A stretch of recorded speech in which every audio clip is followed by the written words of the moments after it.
Good evening, everyone. It's 6 o'clock, and I'd like to call the Sedro-Woolley City Council meeting to order. How are you doing? All right. Will you all stand with me to say the Pledge of Allegiance?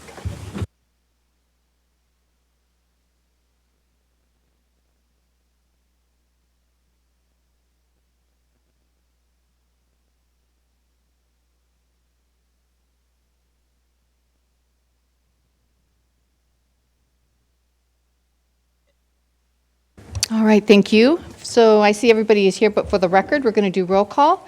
Councilman Owen, Present. Councilman McGoffin, Present. Councilwoman Diamond, Present. Councilman Burns, Present. Councilwoman Kesty, Present. Councilman Allen, Present. and Councilman Lavaca. Present. All right, thank you. Approval of the agenda, and I'd want to make just one minor change, and that is bringing the proclamation up under F, item number F, under presentations. So if there's no objection to that, I'm looking for a motion. Madam Mayor, I'll make the motion to approve the agenda with the aforementioned change. Thank you. Do I have a second? A second. Thank you. So I have a motion by Councilman Burns, second by Councilman Owen, with the change of the proclamation being brought up under presentations. All those in favor signify by saying aye. Aye. Aye. Opposed, same sign. Okay, motion carries. Down to item E, consent agenda, items 1 through 10. Do I have a motion? Madam Mayor, I'd like to pull items 5, 6, 7, and 10 for discussion. 10. All right, we will pull those and put those under new business. Are you okay with that, Councilwoman Kesty? Sure. All right.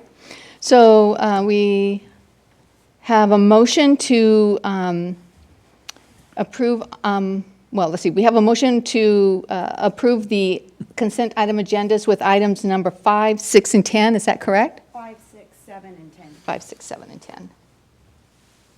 Thank you. Okay. Do I have a second? I'll second that, Madam Mayor. Okay. So I have a motion by Councilwoman Kesty, second by Councilman Allen. All those in favor signify by saying aye. Aye. Opposed, same sign. All right. We're going to move into presentations and proclamations, and I'm going to start right away with the proclamation, because I know there's several people here who are for the proclamation, and it's for really a very honorable and prestigious man, somebody who's actually been a pillar in our community, and that is for Vern Sims. And I want to thank Dan, because Dan actually brought in a lot of this information that helped put this proclamation together. It's a proclamation of the City of Sedro-Woolley declaring April 27th, which is Vern Sims' birthday, Vern Sims Day. Whereas Vern Sims was born in a logging camp in British Columbia in 1925, but was raised in Sedro-Woolley and graduated from Sedro-Woolley High School in 1943. And whereas Vern Sims served in the Army Air Corps in World War II, graduated from WSU and UW in accounting, and was a business owner in Sedro-Woolley for 50 years. And whereas Vern Sims received numerous awards over many years from the Ford Motor Company for his business excellence. And whereas Vern Sims was awarded Time Magazine Dealer of the Year recipient and served as president of the Washington State Auto Dealers Association. And whereas Vern Sims was a Shriner and a member of the Rotary Club, where he served as past president, in addition to serving on the Sedro-Woolley Chamber of Commerce for Island Savings, the Sedro-Woolley Planning Commission, the Sedro-Woolley City Council, and served on the original committee to construct the North Cross Highway and bring it through Sedro-Woolley, and later served as president of the North Cascade Highway Association. And where, while on City Council, Vern Sims was instrumental in annexing a large amount of property into the City of Sedro-Woolley limits, including along Highway 20 and the property along property which encompasses United General Hospital. Whereas Vern Sims contributed to the following Sedro-Woolley events: the Riding Club and Rodeo, the 4th of July Parade, chainsaw carving displays, downtown Hammer Heritage Park and Clock Tower, and the Skagit Steel equipment displays located around the city.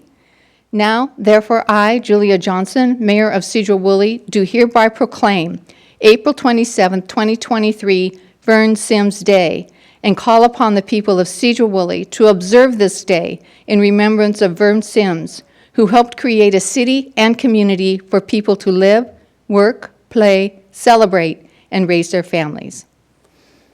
To the family of Vern Sims, I say thank you very much.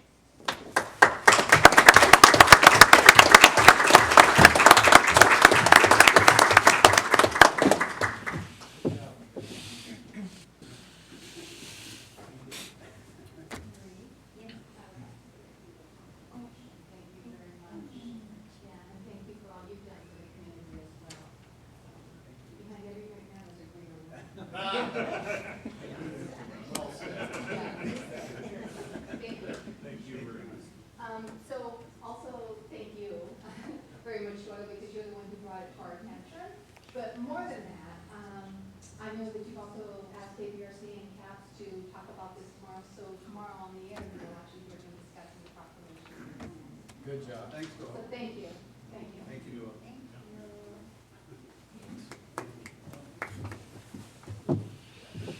Well, while I'm down here, I'll just stay down here. So the next is a presentation. We have somebody who's going to be leaving us, going to Anacortes. We won't hold it against you. Good. We love you too much. But John, do you want to come forward? We'd like to do a presentation. Feels good.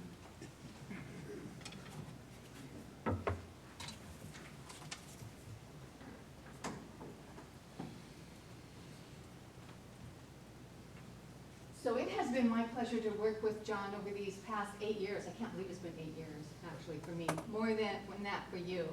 But John has really been instrumental in helping with the development and the creation of some of the changes that have happened here in Cedar Woolley for the betterment of the community, really beautifying it and helping it to grow in a way that I think honors the community and celebrates the people who they are. And John, I know that you are going to Anacortes, and like I said, we won't hold that against you. But I know this is your next step in your career. And on behalf of everybody here, I want you to know that we wish you the very best, and we know that there'll be great success for you ahead. So with that, we do have a plaque, and I'd like to read the plaque and then give to you. John Coleman, Planning Director, November 2012 to May 2023. Acting Planning Director, August of 12 to October of 12. And Associate Planner from October of 6 to August of 12. In grateful appreciation for 17 years of excellent service and dedication to the citizens of Cedar Woolley, you helped plan, build, and shape our city. With gratitude and respect, Julia Johnson, in the City Council. Well, thank you very much. Thank you. Very good.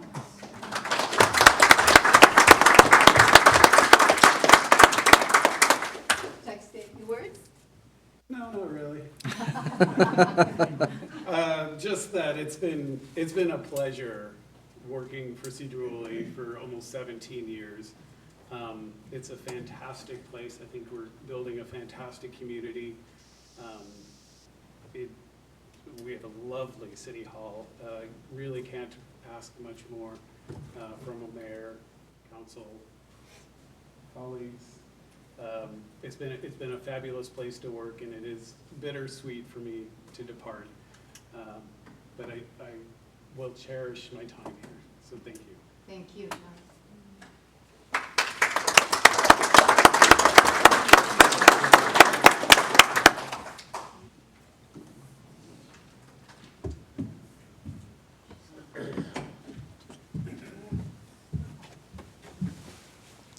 I'm going to tell on John just a bit because it caught me off guard. So I came to the Planning Commission because I wanted to honor him. I didn't know. I see one of the planning commissioners here. Thank you for being here, Planning Commissioner Freiberger. But as I stepped up to honor him, he leans over and he touches me on the shoulder and he says, "By the way, they don't know that I'm leaving." And I said, "What?" So one of those things that kind of fell through the cracks, I guess. We just neglected to get that information out there. So, but I thought that was kind of panicked there for a bit. So I said, would you like to share? And he said, "No, you go for it." So I had the honor of sharing. I was going to spring him on that night, but Yep. All right. Yeah, well, thank you, John. Okay, moving on to other business. So the levy lid lift for the community paramedics. So Kelly, are you going to take this, or who is taking this? Yeah, I just wanted to give it a little bit of context, and I'll turn it over to Kelly and Frank. All right. So at prior council meeting, we talked with the council about the possibility of a community paramedicine program. The council expressed some interest in knowing more, and so Kelly's here with the financial impacts that we would incur as a result of that, and Frank's here to answer additional questions about the service. Good evening. So in your packet, we've included a quick financial breakdown. So at one of the March study sessions, the council approved going ahead with 4 additional firefighter EMTs and the option of a dollar amount that would be sustainable for 10 plus years. So in the document, that's option 3. To add a community paramedicine program, we used the estimated number from City of Burlington, which is about $160,000 annually to have that program. But to make it sustainable through 10 plus years, similar to what we already have approved by the council for the levy lid lift, it would be an additional $175,000 on top of what was already approved, which would mean that the 2024 levy would go from an estimated $2.18 per every $1,000 of value on a home to $2.28. And that would be sustainable again through 10 plus years. Any questions on the financial impact before I let? Councilwoman Kesty, do you have a question? Well, it's probably going to tie more in with Frank, but I just can't see how this would be one person doing this. They're allowed just to send one person out, not 2. For safety measures and different things like that. So you guys are only doing this for one. That's correct. The program that this is really set up for is those folks that need, I mean, we've already kind of vetted them. They're enrolled in a program is what normally, like the City of Anacortes is doing it, the City of Bellingham, Port Angeles. So it's not where you go out and you knock and announce and look for folks proactively. You already know what the issues are, what their concerns are, what their needs hopefully are. You kind of have a case manager type oversight. So these are folks that may need new handles in the bathroom. They may need referrals to social services. Maybe it's hospice. Maybe it's getting to their PCPs. These are not folks that, I mean, are you worried about the danger of being in one, or? Now that you added that, I have other concerns. Okay. But one person, in healthcare, a male doctor has to have a female or a second person in the room. So I was worried about that as a potential liability for us. And second, as well as, I guess, the dangers of sending someone into these people's homes by themselves and how that would work. I think it would mostly, I mean, this is going to be a new venture. We're going to learn as we go, and we're going to kind of reach out to some agencies that have been doing this for a few years. Port Angeles started this in 2017. Bellingham started it about the same time. Anacortes started in 2020. So we're going to kind of reach out to them, kind of help, or have them kind of help us steer in the right direction. But my vision would be that we would, schedule these folks. We would know where they were going. They would be checking in. And as we move forward, the idea is kind of to do an interlocal and kind of work with the other agencies in the county to kind of help oversee each other. And that may mean that if there's someone that we need to cross over, maybe we help Burlington, maybe Burlington helps with us, or vice versa, and hopefully mitigate some of those concerns that you might have.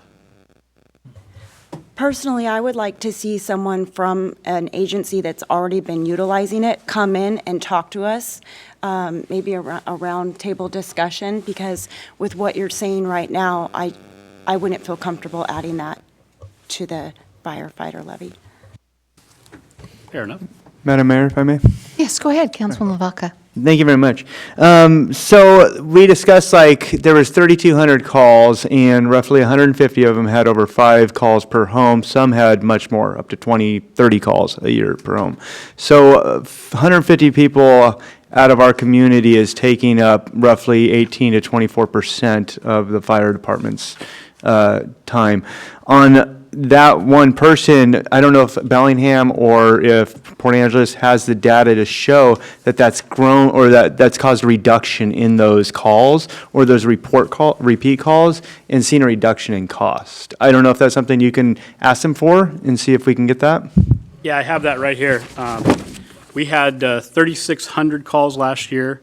40 of the users of those calls made up for 443 of our calls, so over 10% of our call volume was taken up with 40 folks.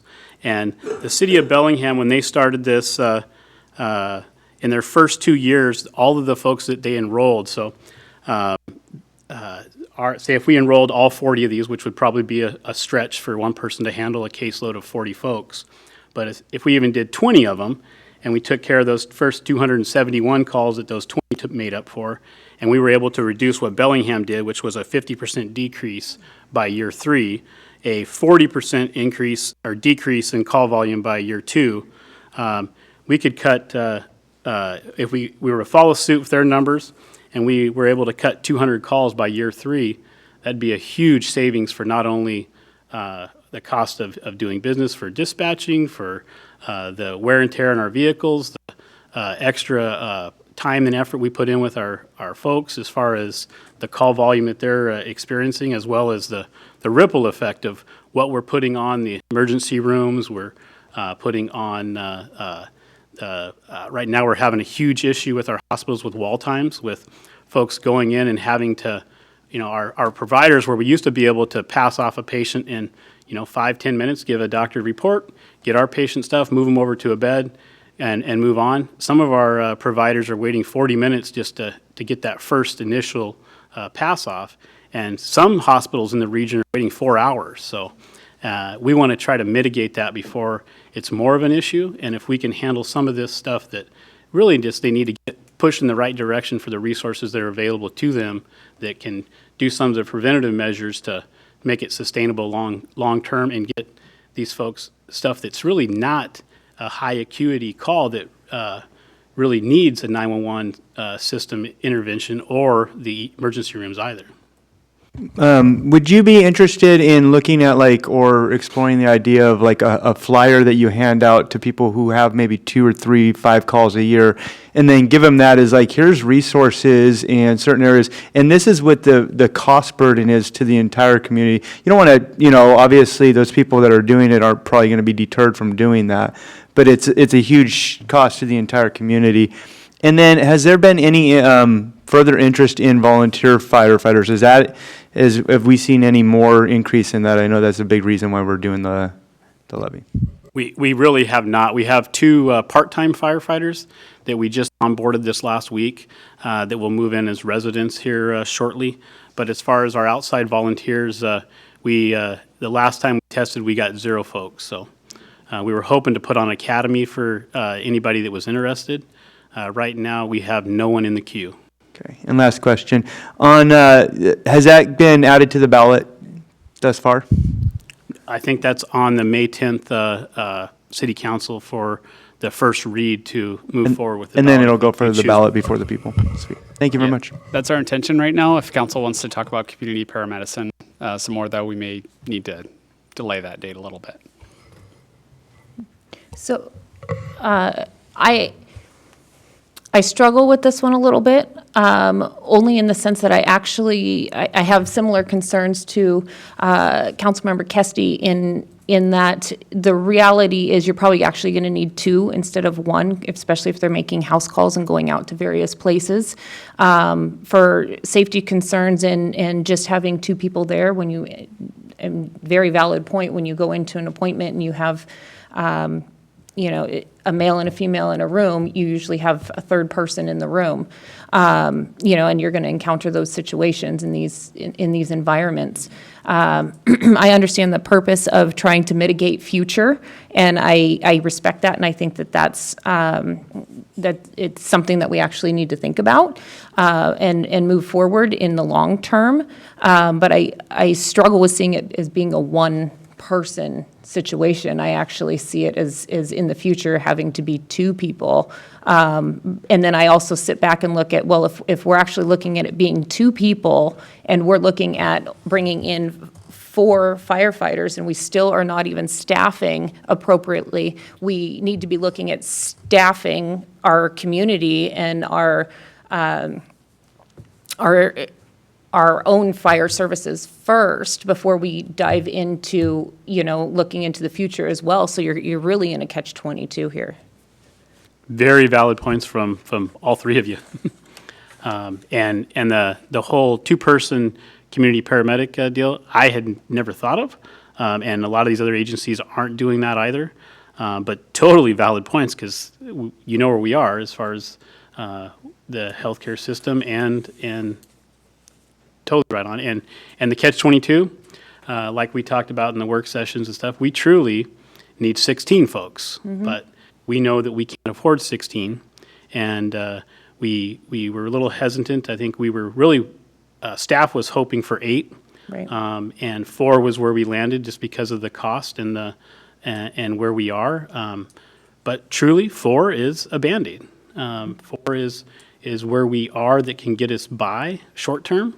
I think all of us that have went through the work session and talked about this and discussed where we at and where we're going, even with, as long as we can keep the 27 volunteers committed as the fantastic job they're currently doing, we know that call volume is going to continue to go up, whether or not we look at this community paramedic program at all.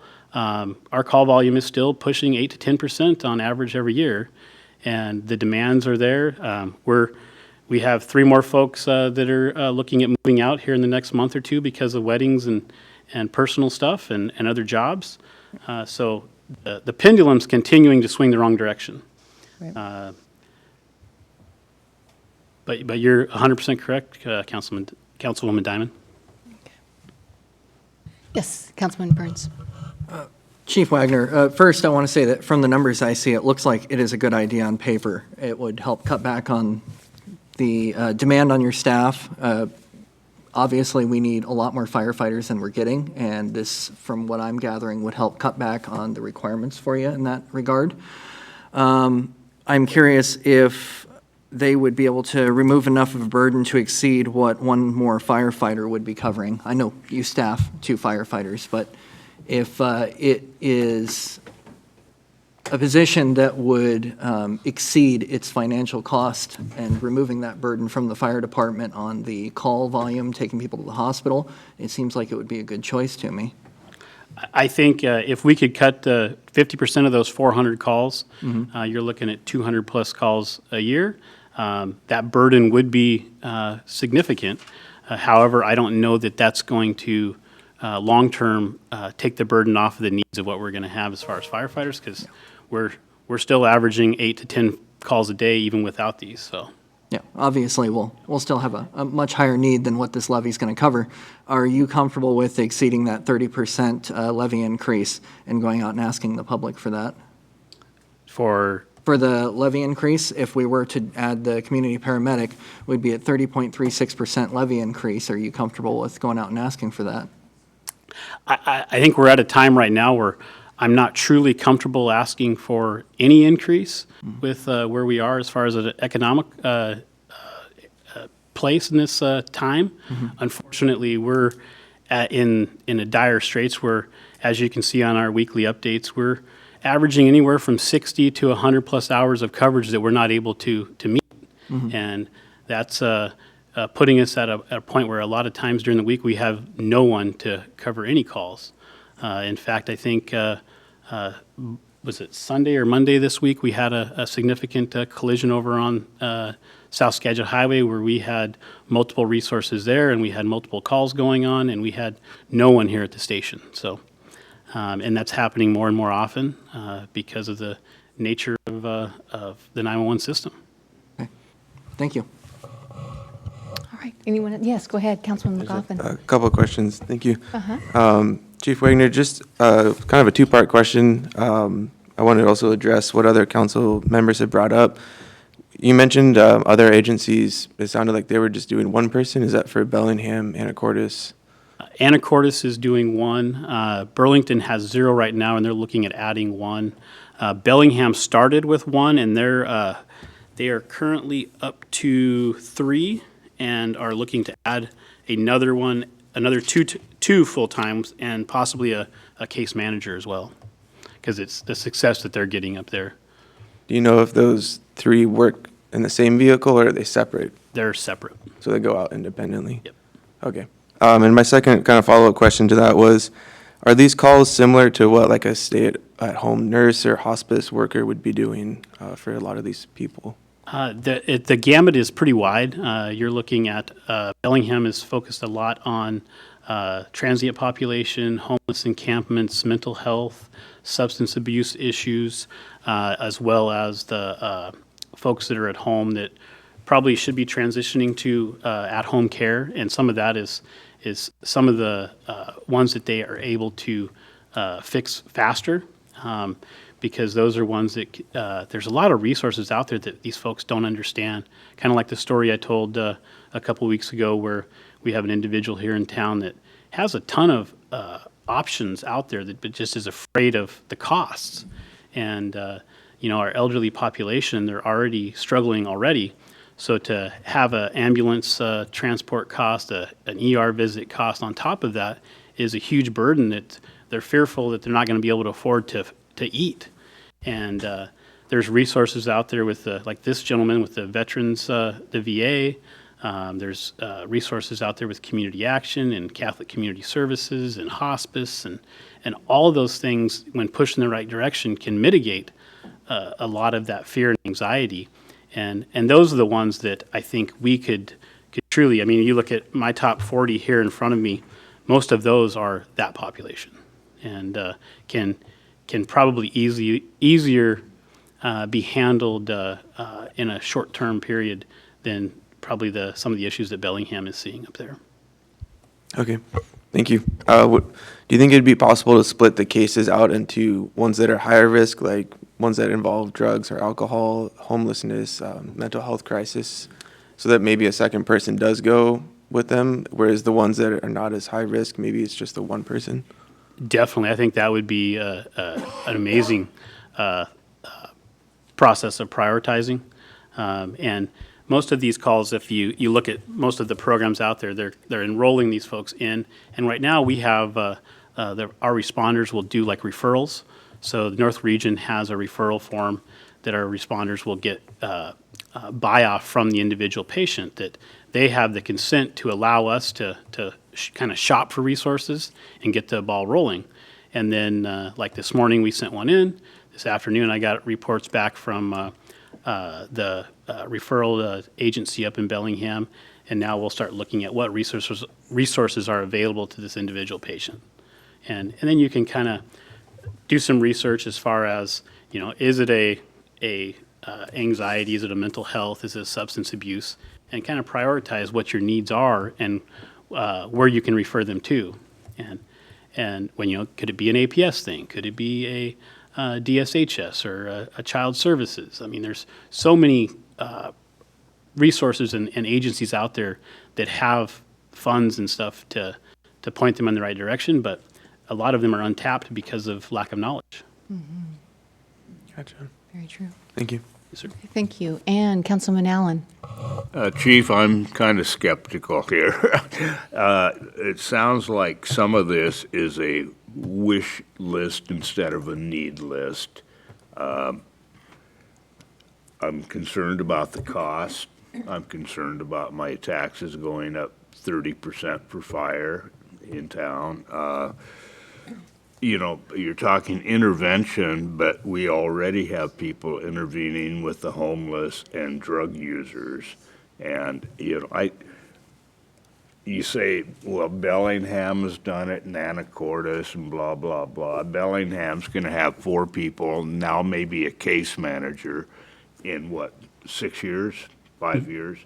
So is that building a new bureaucracy or, you know, I mean, I'm just being truthful and I don't know if taxpayers will eat the increase in cost. And rightfully so, Councilman Allen. I think Bellingham has some different issues and concerns that we do. I mean, they obviously have a lot higher population. And I look at our top 40 patients that we have that we're looking at right now, and none of them are in that realm. Most of ours are folks that are living in primary residences that are elderly, that have pre-existing medical conditions and concerns, and that aren't in that realm that I think we could positively affect if the right person and resources are put in those direction. Are there other agencies that can teach them or encourage them to use other ways to, you know, or to counsel them? Does it have to be somebody from Cedar Woolley Police Department or Fire Department? There definitely is other agencies that are partnering in this, and that's part of the little success that we've had here has been about 1 or 2 hours a month. I have a group phone call with a lot of these other agencies that are partners, and we've had 1 or 2 folks here and there that we've been able to positively affect in the right direction. Unfortunately, 1 or 2 hours a month is probably working on a smaller scale, but we still have 440 calls a year that we're not handling. And if we had more time and resources to point those folks in the right direction and to go out there and be more proactive, then we could positively affect some of these multiple user calls, which is when we started this whole thought or discussion on the need of more firefighters. One of the questions we had was, what can we do to minimize calls? Well, we can't stop going because of the liability that goes there. And some of these folks, we talk about 400 plus calls for us. Some of these users over the years, and Chief McElrath can attest to as well, we may see him 400 times, but some of the people in my top 10 or 20 list, he probably gets calls from the same folks 10, 20 times a day on one of them that I can speak to that we've dealt with for 10 or 15 years. And this individual, I think for a while there, was averaging 19 calls a day just to law enforcement. So it's a problem that a lot of us are dealing with. And when I say a lot of us, it's police, fire, EMS, social services, the hospitals, some of our business folks here in town with some of the mental health, where they're having to go out and deal with some of these folks on their doorsteps and messing with their customers. And the elderly ones are going to be the easier ones. The mental health ones, that's a little harder bubble to break. Does that makes any sense? Madam Mayor, may I make one more? Absolutely. Question. So from my understanding that, because I go back to the 150, because 150 have at least 5 or more. The top 40 have over 40 or so calls. But 5 times a year seems like a lot for the fire department to call. I couldn't imagine calling them 5 times a year to my house, right? I mean, something's terribly wrong. So at that 150, we're still looking at like a 20 to 25% increase in call volume with that. And that's over the 12,000 people that are here. We're looking at a 25% increase in the fire department is what you're asking for with the 4 additional people. And a lot of that's because the volunteers aren't there, and they're about 40 or 50%, right? I think they're actually more. We lean in on 60% for our volunteer fire department in ratio. We staff 6 seats a day, and 2 of those seats are full-time folks, the 8 paramedic firefighters that we have. The other 4 are a combination of volunteers, part-timers, and our resident program that lives here in-house. So about 66% of our folks are are not full-time staff. So would it be, I mean, I know there's places out there like faith-based places that would go, a lot of those calls that you had mentioned were elderly or lonely or needing to have fixes around the house. Some were simply lonely and wanted to talk. So isn't there a way that, I know people that would be able to go out and support, or agencies around here, groups, nonprofits, that would go and support that in that way. Are you able to give information like that out to them if you're going twice, 3 times to a place, especially if it's leaning on to our other agencies as well? It's a huge cost for 25% of the cost of all the citizens. Definitely, and some of that is what this position would do, is point them in the right direction for those resources that are actually out there. Well, you seem like it would seem like we could get more than 20, like you were saying, even if we got half of that 40 down to 20 and 300 and, they only work 2,080 hours a year, but that's still a lot of hours for just 20 people. That person, I wouldn't imagine, would be there building them steps. They would be able to organize within the community and get them, if that's the case. All right, have you thought about the bleachers at the fire training?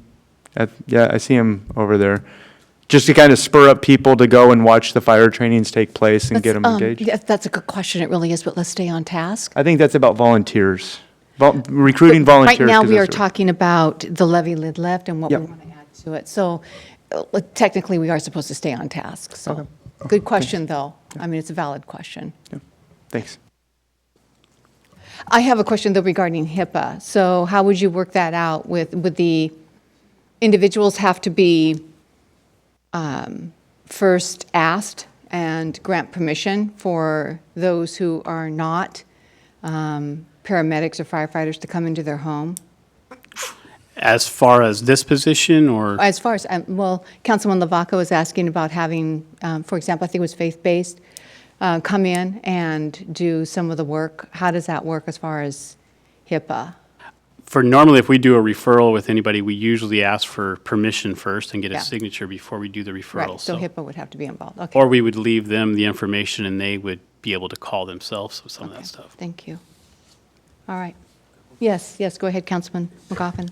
Thank you. I just wanted to get some clarification, following up on the 30% number, because I know that sounds shocking when you think my taxes are going to go up 30% to, help this. That 30% is of the fire department's budget. It's not of each individual parcel's tax, correct, or not correct?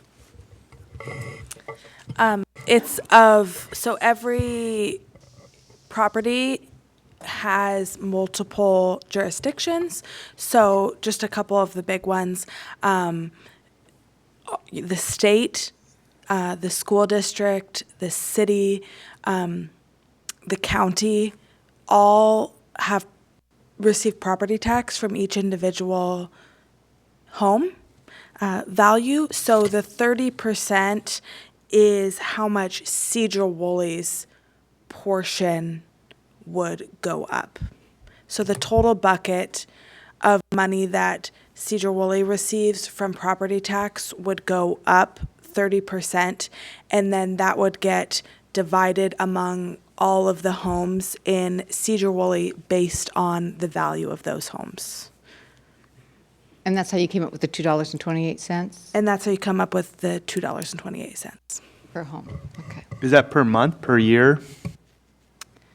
It's based on the value of your home. So it's the value of your home. If your home is worth $300,000, you divide that by 1,000, and then you times it by the tax rate. So like if it would be $2.28, and that's how much you would pay annually. Property tax is generally paid is due in 2 increments throughout the year. I believe it's April and October. But the majority of people pay property tax as part of their mortgage. So the majority of people pay property tax monthly as part of their mortgage payment. Did that answer? I was more looking like, what would the cost on an average home, let's say 400,000, be for this levy to go up for the 30% Yeah. per year? So, and again, these are just these are just estimates. We can't know the exact value. There's a couple factors, and I will answer your question directly, but there's a couple factors. We don't know how much additional construction value will be added to our property tax levy and the value of homes.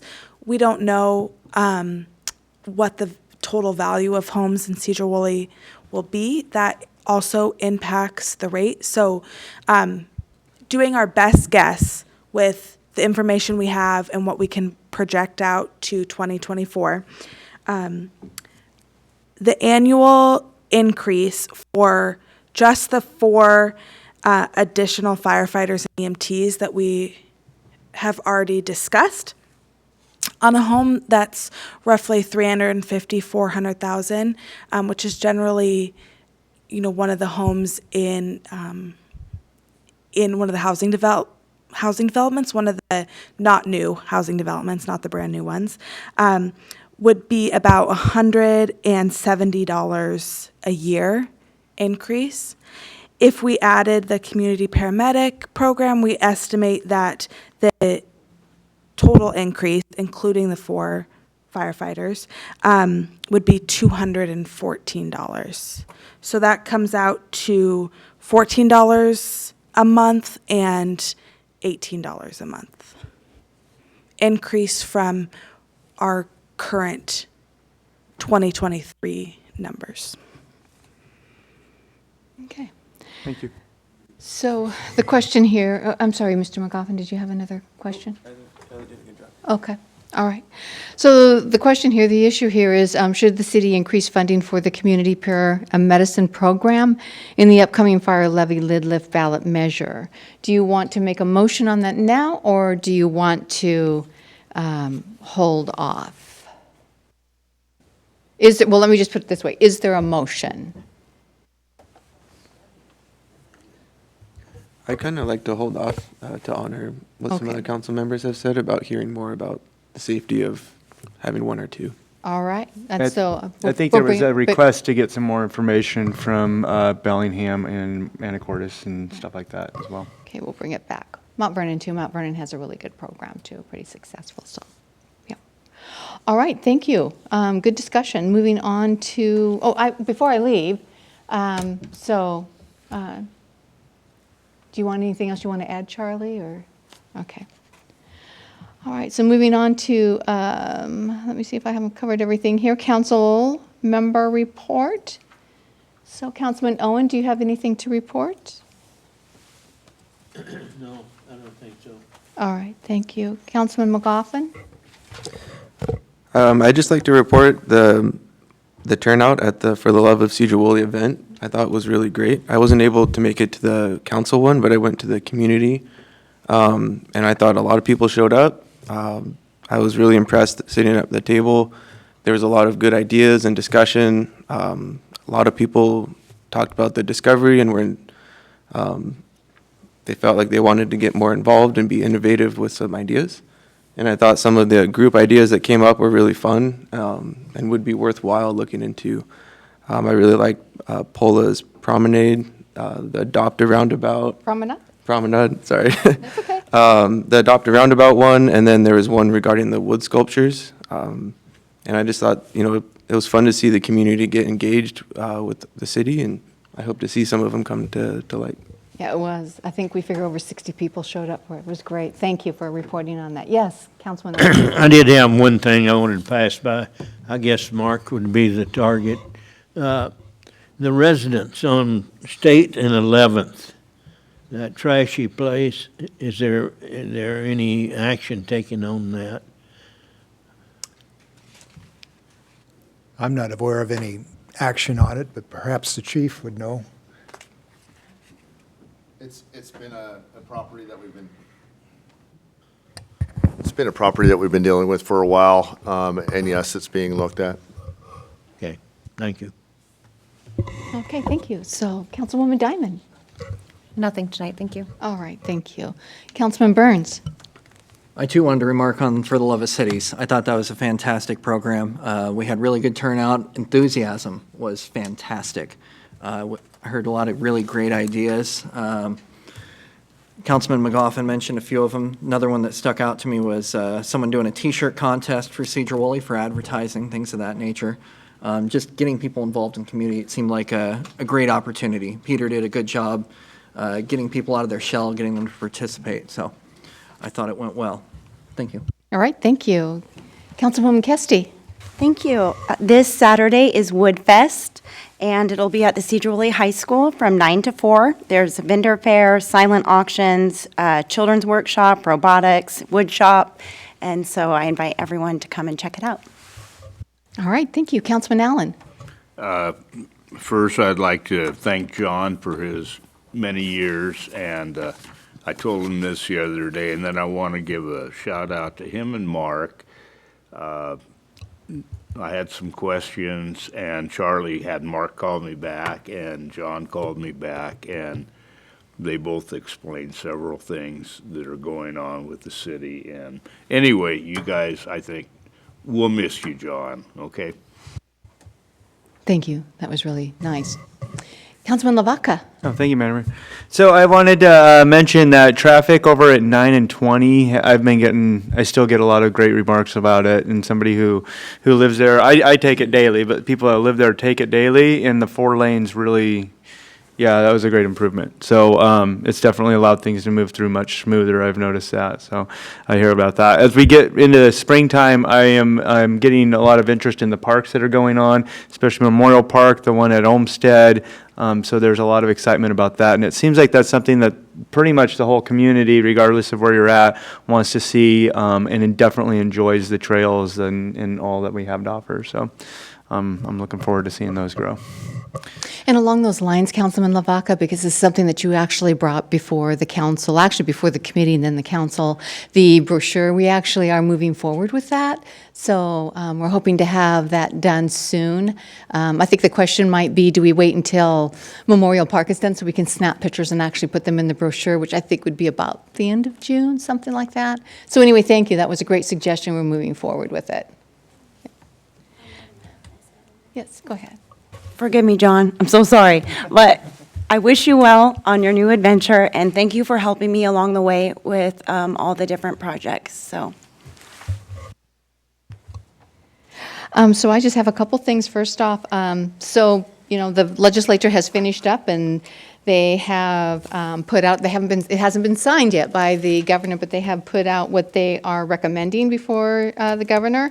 And one is $12.7 million going towards the Phase 2 of the Skagit County Crisis Stabilization Center, which is out there by Life Care.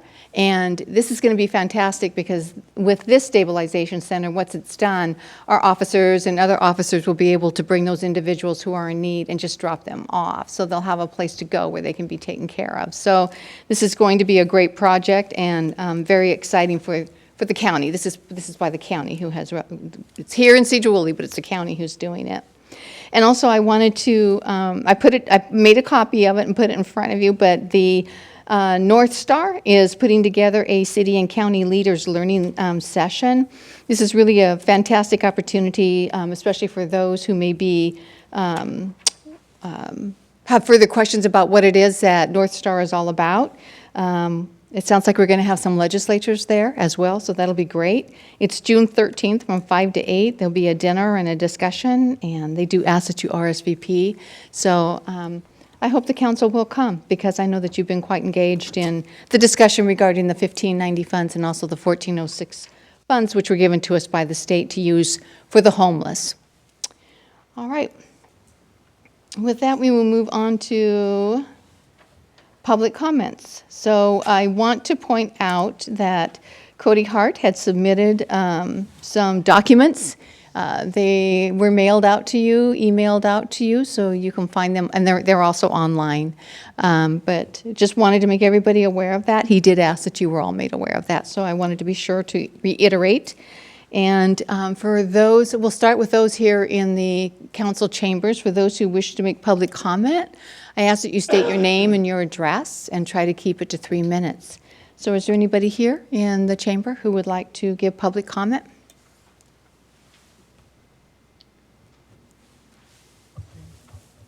Go ahead, you can come forward.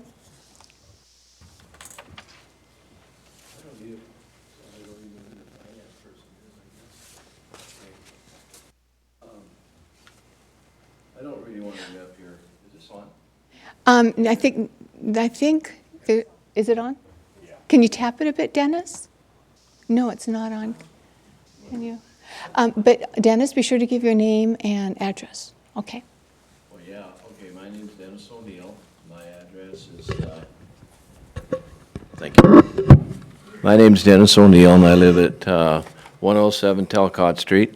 And my background's in finance and banking for 25 years. And I find this really frightening. And I ran against Proposition 1 because what we're doing here tonight is a repeat. And the repeat is pushed by, I don't know, lack of planning ahead, lack of understanding the budget process. You had Mr. Merrick speak some time for about an hour and a half a couple years ago to this council, and I happened to be here. And I found it very informative from his point of view, which I agreed with. And he talked about retained earnings and not spending every dime as it comes in. And you've been doing that. And you're supposed to represent the city. You're not supposed to represent approving, getting on somebody's good side in here that wants it done. You stand for election, and you have to stand up for what you've done. It's a matter of record. And you haven't done what the citizens elected you to do. I don't think anybody here has. And I'm going to read a short thing I typed up. And don't take it personal because it's not. But here's a comment, and I did it quickly because I wasn't sure when this was going to be discussed.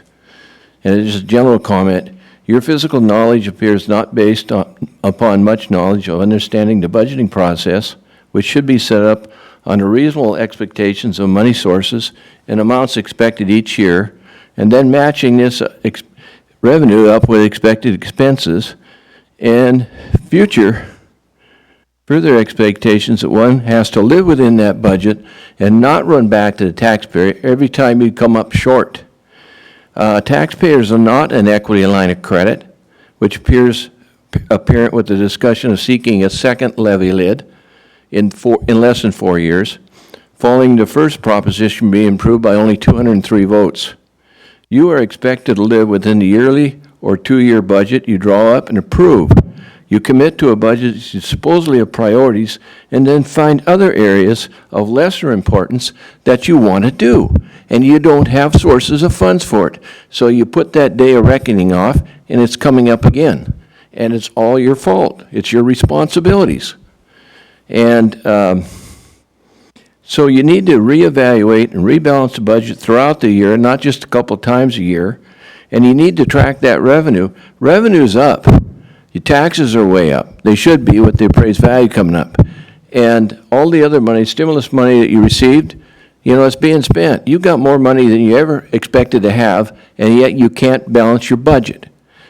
Okay, so you can't run back to taxpayers for their own money. It's also a difficult time for nearly all taxpayers who have their own budget expenses to try to meet with said income.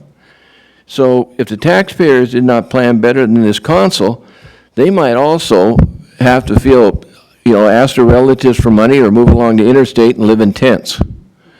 And I've got a lot more I could say, but I hit the highlights on it. It's ridiculous to come back to the taxpayers when you haven't done your job. None of you. Because you'd be standing up right now and making an issue out of it. I don't think anybody's here, maybe we'll get one or two now that might be running for election. I personally, Julie, I don't know, but I don't know if you're going to run for election, but there's going to be accountability coming down, and it has to be. Even this meeting tonight, I didn't think it was publicized very well, and yet you got quite a few people here, I hope, that came in to listen to this discussion, and you would have had double this people or 3 times this in here demanding answers. This is nonsense to even be discussing it. And again, you've got to go back during the year and reevaluate that budget and match it up when you expected those revenues to come in on a monthly basis. If they didn't happen, find out why. That's your lifeline. You can go out and spend all the money you want. You can talk about what Bellingham's doing, what Mount Vernon's doing. But when we had Merrick here, not offense to you, but he did know. He pointed it out. I think you were here, Julia. And I don't know who else was here at that time. I don't think there's anybody here, but maybe Chuck there and Glenn might have been here. And there's nobody over there that I think was here either. But it's simply a budget process. Get an expert in here to explain this to you every year and just highlight this. You cannot come back to the taxpayers without feeling the wrath of them, and you will. Thank you for your time. I think I went over 3 minutes. I appreciate your help. All right, is there anybody else? Yes, come on up. Name and address, please. Yes, my name is Connie Miller, and I actually own a business in town. I don't live in the Cedar-Woolley city limits. The business is at 131 State Street. I'm concerned about this levy lid lift, and the things that concern me is I notice in both the city that I live in and every other levy lid lift that it seems to be for public safety. We don't do a levy lid lift or any other type of tax, significant tax increase for, revamping the cemetery or even for roads or anything. It's instead used for public safety. And who's going to vote against that? In essence, the taxpayers are being held hostage. It's like emotional blackmail to say, here we are now, if you want to be safe, you have to agree to spend this extra money that we didn't budget for, because that's literally your number one job is personnel. So I just really want to stress that as a business owner in town that has to pay property tax on the building that I own, I am not interested in paying significantly more money. I believe that this is something that should be included in the budget, and absolutely I support all of our public safety people, but I feel like this is almost an impossibility for a taxpayer to make a decision. What are you going to do, vote against your own safety? No. I think the way that this is being done is not productive, and it puts us over the barrel. Thank you. Is there anybody else? Okay, I will go online. Is there anybody online? If you can unmute yourself or raise your hand, which is possible. All right, I don't see anybody online. So with that, we will close public comment and move on to unfinished business. And we'll move yours to the top of the list with new business. Okay, good deal, okay. So unfinished business, we only have one item, and that is the Community Development Grant Program. It's Resolution 111723. This is a second read. And I believe, Mr. Bush, this is you, yes?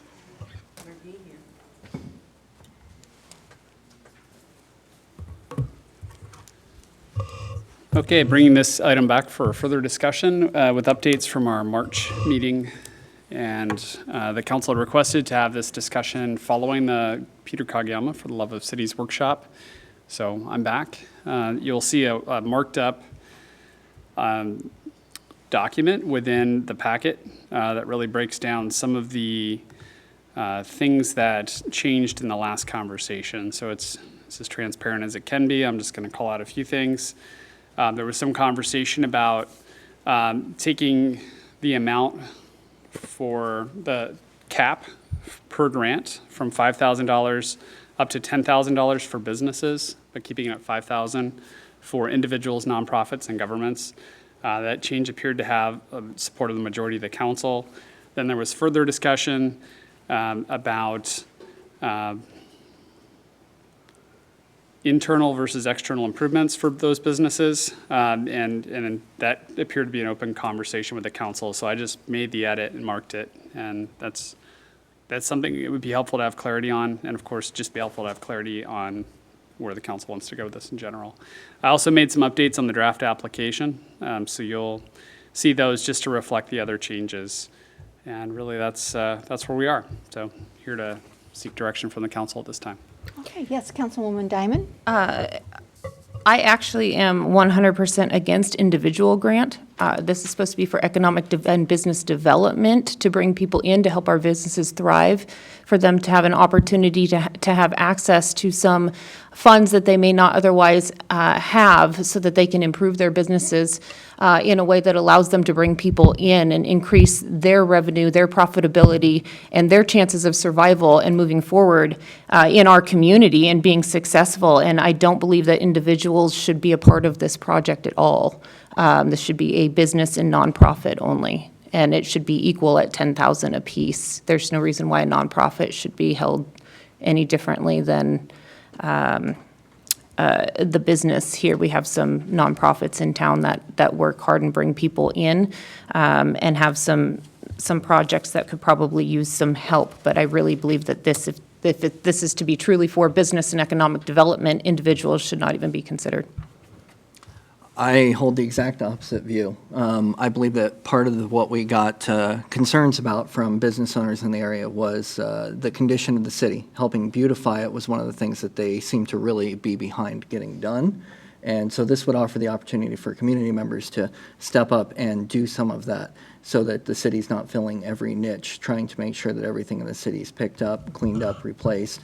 But wouldn't that be the responsibility of the property owner in town, whether it be somebody's personal property or private business property? Well, some of it is, some of it's private, some of it's public, and so that's part of what we were getting at, was the opportunity for people to do things on both. No, I disagree with you. Well, I'll butt in. Charlie and I talked about this today when he called about the meeting, and I owned a business and a building downtown also. And, when I put an awning up, and it got old after 25 years, but I paid for it. And, I thought the murals that the city had sponsored 25 years ago were a great addition. Okay, they need to be redone, a lot of them. But I think it's to bring people to town, maybe put so-and-so building placards established or built 1918 or something like that, or, I think it should be more generic and not go to the business owners. That's my own opinion. Madam Mayor? Oh. Yes, go ahead. Councilman LaVaca? So on this one, I expressed last meeting reservations about the program in itself because of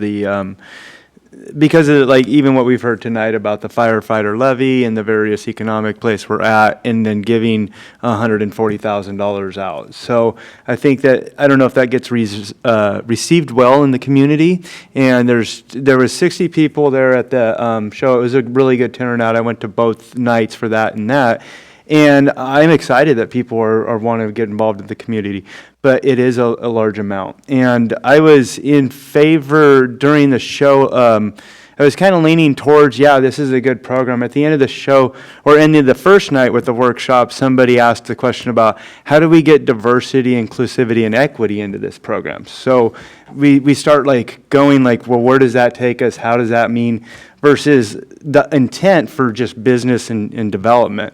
We have a lot of areas like the fencing around Skagit Complex or building paint that he had mentioned up at the Swift area. And it seems like we would be taking crayons where we have these huge eyesores that we really want to look at, and that might be more of a city deal.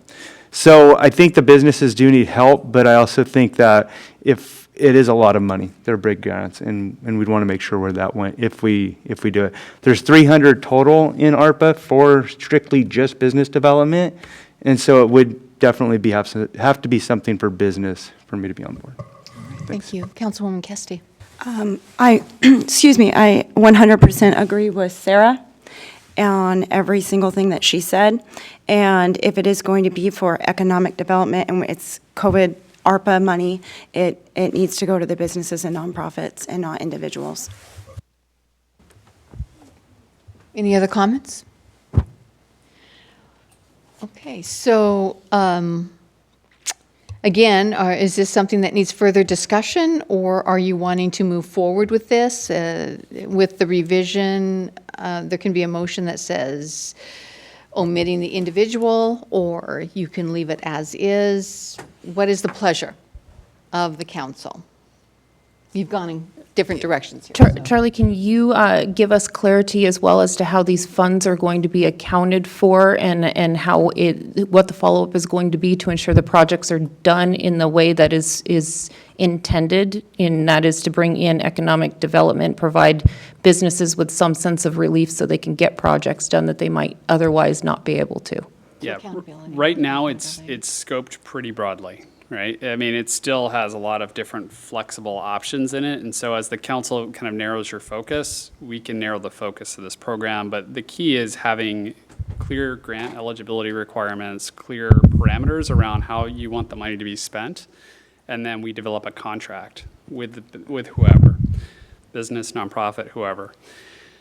And that contract is a reimbursement grant, essentially. So they agree they're going to go do this project, and they're going to submit certain things to us, and we're not going to pay them until they actually show us that the project is complete and those things are documented. And who's going to vet? That's how we'd be doing Who's it. going to vet?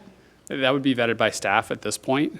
We could involve other folks in it. The grant selection process, we were recommending a combination of council and possibly a couple of community members, but that could also be different if council so chooses.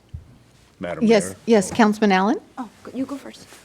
This is just my stupid thoughts again, Charlie, but I think part of the purpose of the city is to make the town attractive to come to. And then the businesses will benefit from the additional traffic. And I think just to dole out money to people, we've been duped with that for the last few years from the federal government. So I think, if we can bring people to town doing certain good things, then all the businesses will prosper more, so. Councilwoman Kesty? I agree with what you're saying. I just thought that when this was presented to us, it was to help the downtown businesses that had been affected by COVID, and that's what this money was for. So if they're affected by COVID, some of them are no longer in business.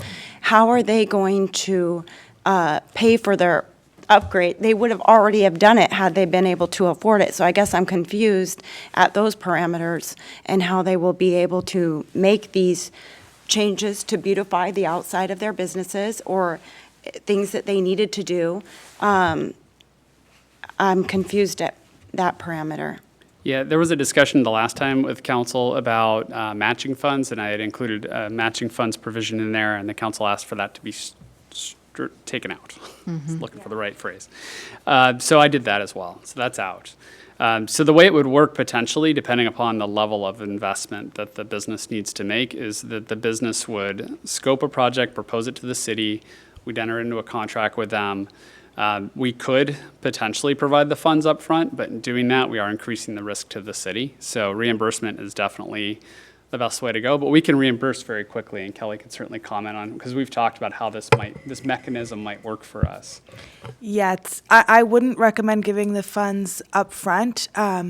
You risk, state law prohibits the gifting of public funds. So doing this grant program, we'd be in contract with people to do something that benefits the city.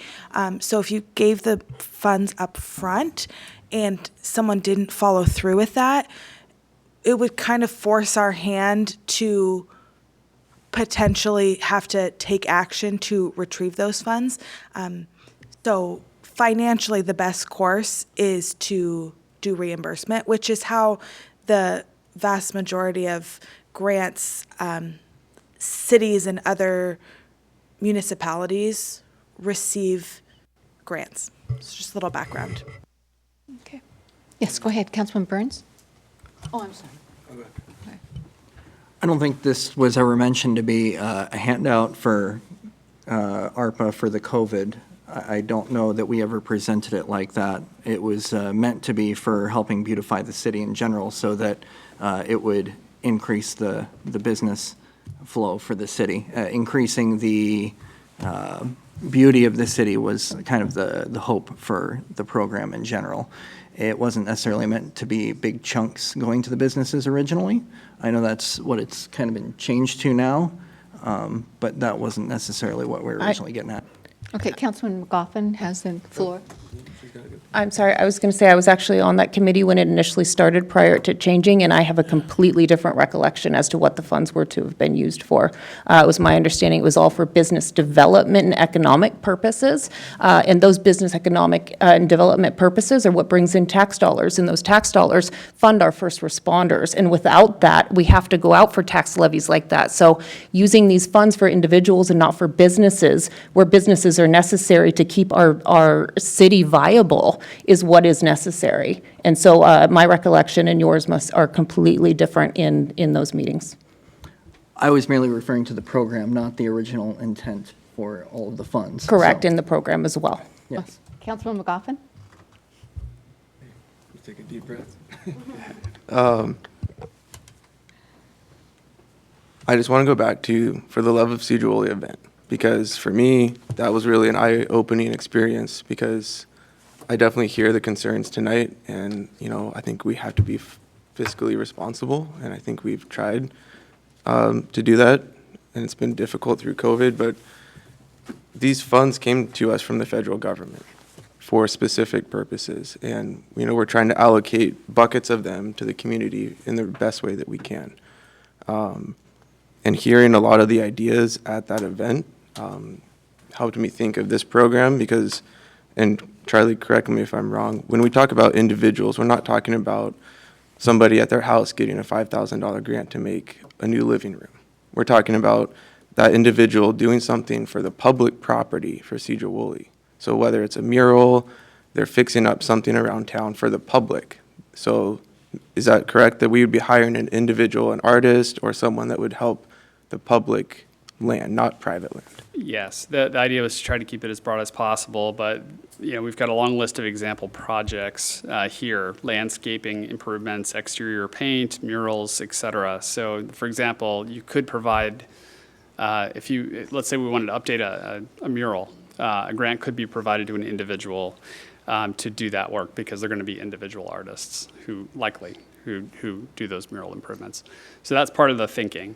So you determine kind of the different entities or people, i.e. individuals, who would be eligible for the grant, and then you determine how the grant can be actually used. And it's the combination of the two that play together. So that actually brings a good question to me, because there's, in one of the items on the consent agenda that was pulled, there's monies put into that for an art commission. So wouldn't that be something if a project like that was to come up, wouldn't they then, or money be allocated from the art commission to beautify the city in that sense, and not from an economic development project? You could go either way with it, potentially. So it could come through the Arts Commission, it could come from the community directly. There are multiple ways you could go with that particular effort. Madam Mayor, may I? Yes. So for the Love of the City program, the first night was pretty informative. The second night was an extension of that, and it was really cool to see the city come together. A lot of great projects presented. I feel that if that's like the art program, or it's more of a recreational thing, and it should go before the strategic planning, maybe because they don't have the rec or the Parks and Rec anymore. That's in the strategic planning. They can come up with something that possibly sets aside funding for renting out the community center and getting them back together, because they had ideas to beautify the city and make it better with limited and with little funds, but more of the manpower. That's usually where the cost is. But that would be something outside of this program. I think that would be something to revisit more in the strategic planning or recreational type deal of building community involvement, because a lot of that's recreational. The business side would be completely different. And there are some things that went before the council on that Peter had mentioned, like the Big Blue Bear in Denver, but that was $5 million. That was a big one. Now Denver's a much bigger city, of course, but some of the items were small funds. But if you get 5 people together in a group with $5,000 worth of paint downtown Sedro-Woolley, it's going to leave a massive impact. $5,000 worth of paint in Portland or in Detroit, other places he had mentioned, not as much of an impact, but we would notice it. Every member of the community would notice a group of people with $5,000 worth of ability to do things. It could be positive, it can be negative, we don't know, but that would leave a lasting impression. So I would think if we do something like that for individuals, it probably should be smaller and see how those lead in their own little community groups, not involved with the city. Yeah, A lot you of know, great ideas from it. I just have a quick comment. So along those lines, so one thing that we've already started to see impact from last Wednesday's event. So the first one that we actually experienced here at City Hall and other people did downtown was tulips that were given to business owners and also to the different departments here from the Lions Club. They walked through town and they came here and they gave tulips, and that was an extension of what they perceived as For the Love of the City. We also, in another meeting that I had with the chamber director and other individuals from within the community. It was a Monday morning talk that she has every third Monday of the month. The idea of the T-shirts, they love the T-shirts, and so they're going to try to incorporate that into one of our events coming up this summer, possibly the one that's coming up in June. So that was another one. And I'm trying to think. Oh, the third one was, so actually the table that I sat at, we came up with Woolly Nights. That really struck a chord with a lot of people, and they're talking about some of those ideas that we incorporated and putting them into some of the city events. So it did generate a lot of energy, and these are, as you say, very inexpensive ways to really magnify the camaraderie and the coming together as a town, the community. So those things are starting to happen. So the idea of even doing another For the Love of Sedro-Woolley, I think that would be, I think that's something that we should just check back in. It was great fun. There was no pressure put on anyone to do anything except have fun and create ideas. Would that be something that the citizens would organize? Like, would the governance bodies be involved in that going forward, or would we kind of set a stage, they kind of know what they can do, they're handing out tulips that's not out of our dime, they're handing out various things, we're not funding, we're not putting our staff in that place, and anybody here as a citizen can do it, but would that be a citizen type, let them run with it at that point? Oh, absolutely. I think if the citizens want to run with it, yes, this is their city. Let them express the love that they have for it and the people who live here. Absolutely. Yeah, but I think it's going to feed into greater projects that maybe we haven't even thought about. So, Councilman McGoffin? Okay, thank you. I just want to go back because I feel like there's some confusion on the council of like what this program even is. Like, because when I read this, the first line of the general intent is the purpose of this grant program would be to get more citizens involved in taking care of our community. So to like further extend that, going from our event, there were some great ideas that didn't come from us. Like, we do not see them. That's the whole point of the talks was, we govern and we do the budget and we see it from one point of view. The people that are in the community see it differently. And maybe there's one person out there that has a fantastic idea that with $5,000 can make a huge impact on the city. And maybe they don't. Maybe we get all businesses that have great ideas and those are the only ones we give the money to. I think to eliminate individuals or anyone else from the pool of ideas, you're cutting out potential good ideas if we do that. At the end of the day, we're not saying 5,000 for you just because you signed up. We're the end all for deciding who gets this. So if we don't see any good ideas from an individual, we don't have to give any to an individual. Mm-hmm. We can give them all to businesses. And I think the businesses definitely hurt during COVID, and that was one of the big reasons we got these funds, was to help stimulate the economy, help the businesses that struggled, and that includes the individuals. So if an individual has a way to help our city, it overall helps the businesses too, I'm for that. So I would argue that we need to include the individuals.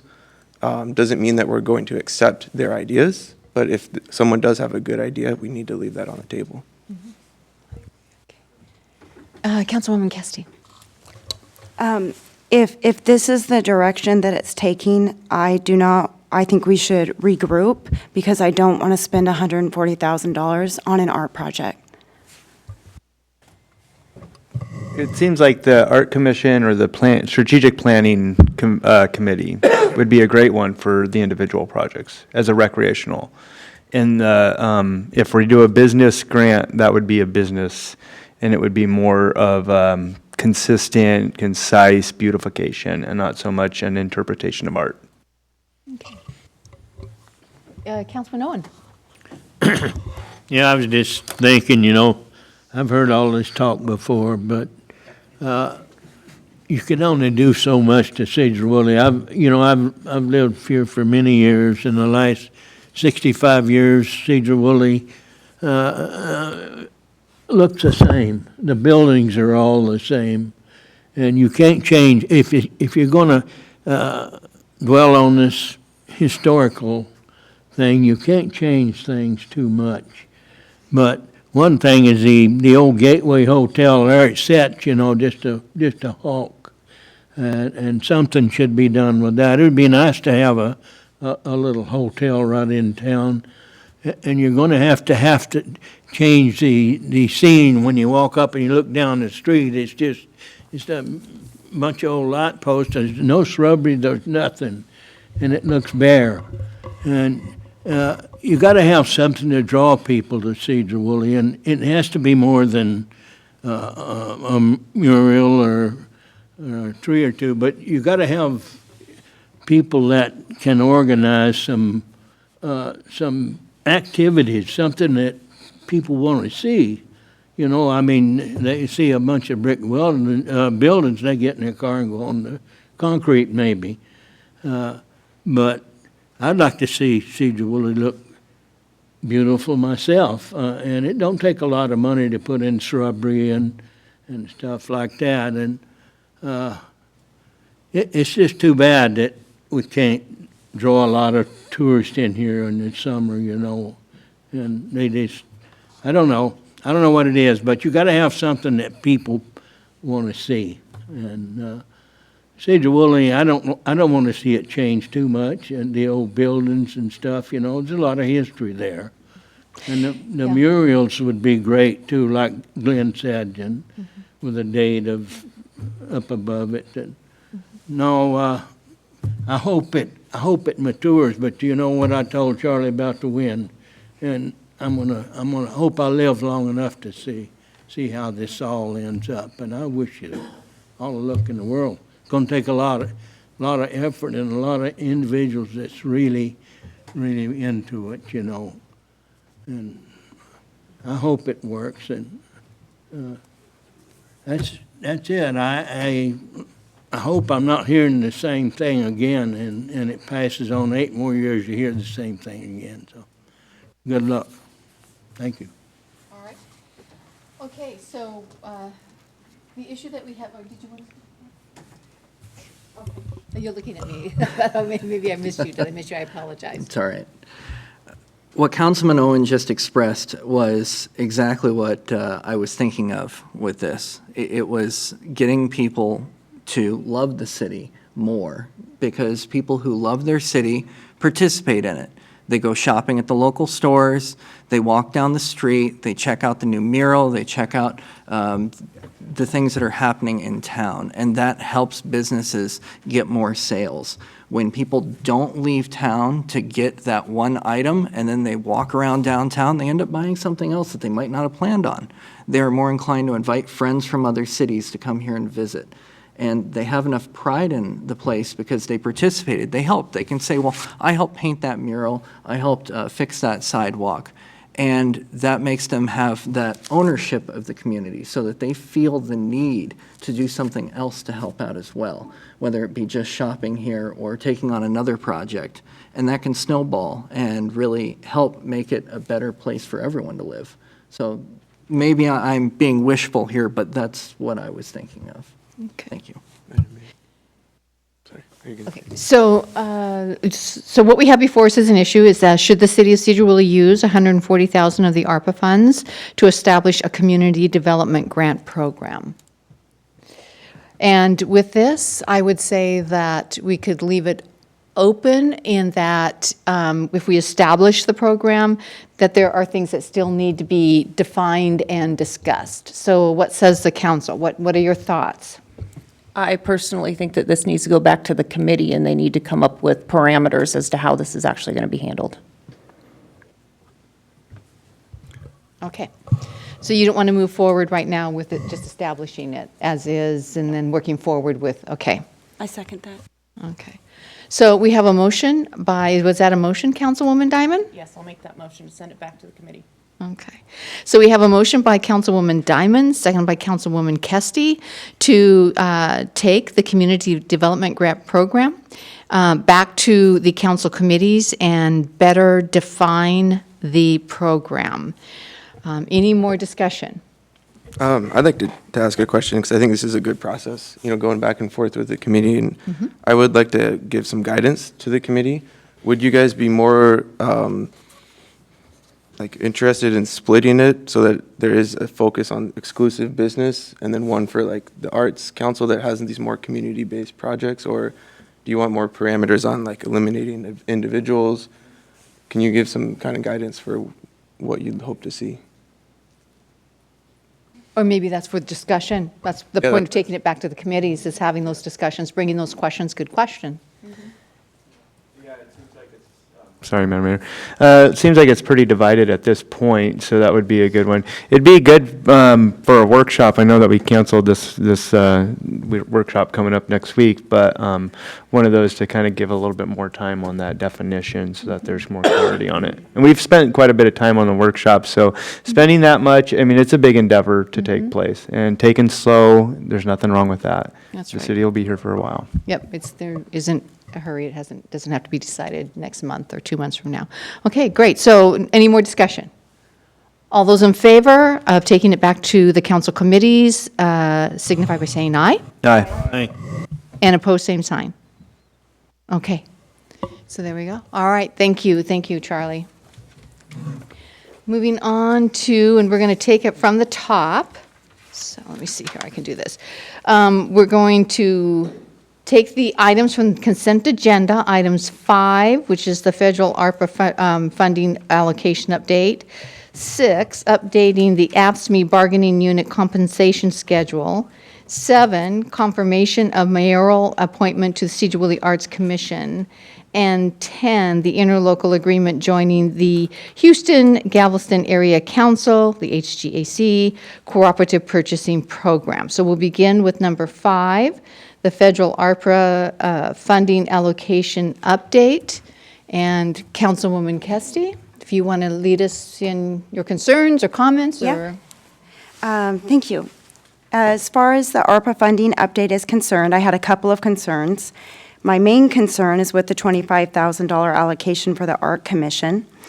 Although I do believe that the arts are important, as chair of the Finance Committee, looking towards 2024, our financial picture will be very challenging, and the constituents I've talked to are worried about their taxes being paid and worried about our downtown businesses thriving.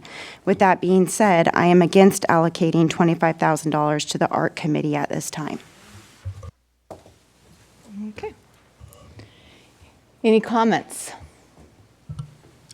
I'm fully in favor of giving $25,000 to the Arts Commission. I think we were just discussing the importance of beautification of the city so that we can help increase business in our community. So I would be in favor in keeping the ARPA allocation currently as it sits.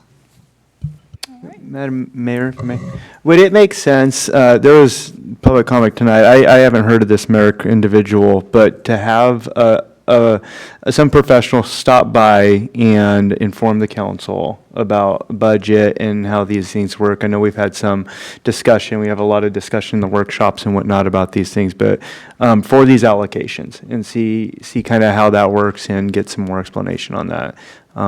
I think that would be an interesting use of that ARPA funds, especially if it's economic and whatnot. Okay. Anyone else? I actually agree with Councilwoman Kesty in this situation. If we're looking at the numbers that we are for 2024-25, if this is coming from a fund that can be transferred to help to staff first responders or go towards different projects here that have to be done to staff our city and city projects, then I think that that's where that needs to be well spent. Not to say that it can't be taken care of later, but we need to take care of the basics here first before we go on and make things pretty. All right. Anyone else?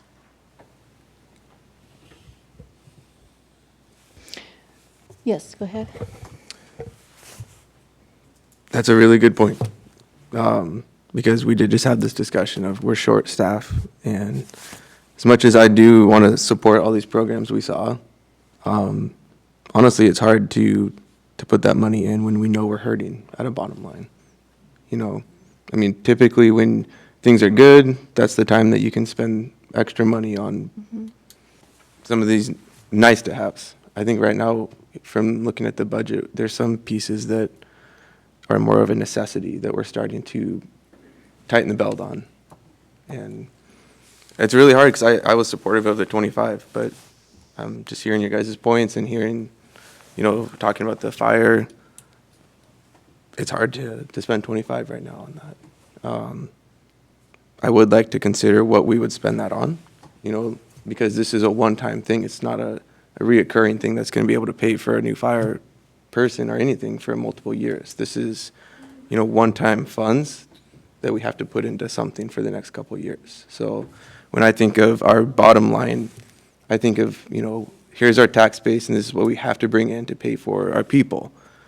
This money's not really designed for that need because it's a one-time fund. So if we want to help pay for the baseline fire, 25 grand for 2 years is not going to help us in 5 years. We need to solve that problem, I think, separately.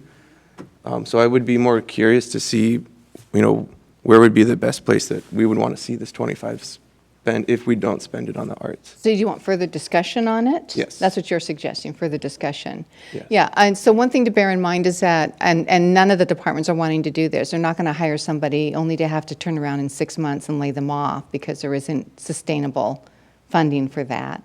So, and that's not what this funding is for. To do that is to do part-time help for 2 or 3 months. So, so you want discussion on it, okay? Yes, I would like to know if we don't spend the 25,000 on the arts, what is the most critical thing for the city that we can spend it on in the next couple years? Okay. Because we're talking about increasing taxes, and I want to, be transparent to everyone that we're trying to take care of our bottom line too before we go out now. So is this something that you would also like to go back to the committees? Is that what you're recommending? I don't know if it's a committee or if I'd like to hear from some of the staff too of, Okay. Where they think the 25 could be spent to help. Madam Mayor? Yes. I'm not sure why we're canceling the May 3rd, but I feel like we have a lot of things that we could be talking about in those sessions, and that's my job. So I would love to come on May 3rd with these 2 things that we need to talk about and a roundabout table talk. So, May 3rd is because we didn't have anything to be but discussed. we do have things to discuss. We do, I hear you. I'm just saying that's why it was canceled, was because there wasn't anything to discuss when we were scheduling it. Okay. Yeah. Well, now that there is, perhaps we can. As a majority vote, we can bring it back from the consent agenda, re-vote on that motion to have that in play, and then do that separately, correct? So, say again? So because we're part of the majority party, we all voted on the consent agenda. If we were to bring that back from the consent agenda to another motion for that and pull that out and then vote to approve that, that would be allowed according to Robert's rules. Is that correct? Yeah, you want to vote on it right now? Is that what you're saying? Yeah, do the May 3rd. I think we have a lot to discuss. So I was going to pull it out and it didn't. John, thank you. Put a motion forward to pull the consent agenda back in and then pull out motion or agenda 1. Okay. Is there a So second? if I could make a, Yeah? Yes. can I make a suggestion that you simply move to reconsider that particular item because that would be cleaner. Yep. Then I motion to reconsider agenda or item 1 of the consent agenda. Second? I put forth a motion, oh wait, we got all, So can support the consent agenda. So what, are you talking about item 5 on the consent no, agenda? to pull item 1 back out, the consent, cancel May 3rd so that we can re-vote on May 3rd and we can take a decision whether we want to cancel May 3rd or not. I'm now in favor, I was actually always in favor of keeping the May 3rd for discussion. That's the only time we have a chance to really have a workshop. Okay, so, well, let's go back to where we're at 5, and then we can come back to that, all right? So let's do one item at a time. So item 5 is the allocations of the funds with the Art Commission. And what is the council's pleasure for that? Do you want to bring it back at another time for discussion, whether that be May 3rd or May 10th or whatever? That's your options. You have those options, others that you may think of. What would you like to do? I put a motion to table agenda, or item 5 from the consent agenda at this I'll time. second. Okay. All right, so we have a motion by Councilman Lavaca and it's seconded by Councilman McGoffin to table item 5 for further discussion, to bring it back at a different council meeting. So, any more discussion? I was afraid to say that. All those in favor signify by saying aye. Aye. Opposed, same sign. Okay, so we will bring back item 5 to be discussed. Let's move on to 6. Let's take these in order that we had them. So item 6 is updating the AFSCME bargaining unit. And Councilwoman Kesty, you brought this one forward as well. That was me, only because I wanted to recuse myself from any potential conflict of interest Oh, okay. for that. Okay, That so was- that's that was it it regarding. about that. I okay. just wanted to So recuse then, myself. item 7 is the confirmation of the mayoral appointments to the Cedar Arts Commission, and you brought that one forward. Madam Mayor, if I may go back to 6 really quick. Yeah. Okay, in 6, within the budget, there's an area for bonuses, and it has the mayor listed as a bonus for $3,500. Is that something that was in there, or is that even allowed for an elected official, or is that something that's different? So that would be a Nikki question? I can respond, Nikki, Thank you. if you want. Yeah, that would be great, Kelly. Thank you. The council and the mayor's annual salary is set by the Citizen Salary Commission. And they met in March and made that change. And my apologies for not including that on our website for Salary Commission yet. That has since been posted and is in your next packet. The minutes for the Citizen Salary Commission that happened in March and the signed memo as well. So if I may, Nick or Kelly, so the Salary Commission decided to do a bonus for the mayor and then approved it, and then it goes into the consent agenda. Is that the way it works? Technically, the Cedar Municipal Code says that decisions made by the Citizen Salary Commission do not need to have further action by the council. I remember we voted that code in when we did the Salary Commission. I don't know if the intent was to I don't know, it seems like that's I don't know how you feel about it, but it seems like it's odd, to say the least. So we voted on a commission to evaluate the salaries of the elected officials. That commission then decided that the salaries for the council people don't need to be increased because we donate our money. They ended up increasing the mayor's salary, but you appointed the entire commission, and then they put forth the bonus in March that we are just finding out about now in the consent agenda. So I just want to get clarity on that and have, if bonuses are put forth or increases, it should go before the council so that we're fully aware. It is a small little snippet way down in here. You wouldn't even notice it. So that's why I would like to get, if that happens. We would if you read the packet. One of the main purposes for the Citizen Salary Commission is to not have the conflict of interest for the council and the mayor to set their own pay. So that's the primary purpose of the Citizen Salary Commission. I understand that. It just seems like it ends up being a conflict of interest because I'm sure you haven't had anything, but the mayor assigned the commission and picked the commission. The commission decided on the only raise for the mayor and the bonus. You voted, I I brought it voted before. for the commission, Yeah. correct, for the evaluation. But the outcome of the commission has not been something where it doesn't seem like they've evaluated the wages that they were supposed to do for all the councils throughout the communities and then based that upon the wage level. They were asking me whether I wanted it or if I donate it, and in their own meeting, they said we shouldn't do it because they donate their money anyways. So it wasn't based upon, here's the factual income of council members, and this is what it ends up being. So that's the only question I had with that, it just seemed, I don't know if that seemed odd to any. I would just make comment, though, that if something like, if a meeting is going to be had like that, I actually had somebody come to me and ask because they went through and looked at all of this.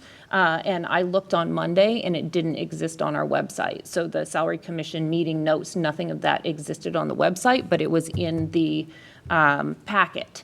And so I had no idea, but I went back and looked today, and it is up. So, especially something as important as being finances for funding elected officials, that information be posted and transparent immediately, because that constituent had every right to ask. We did hold a public meeting and had it available to the public.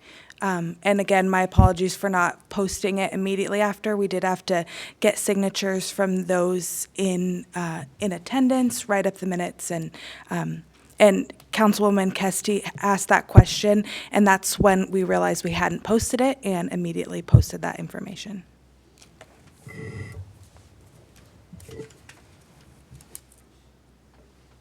Okay, so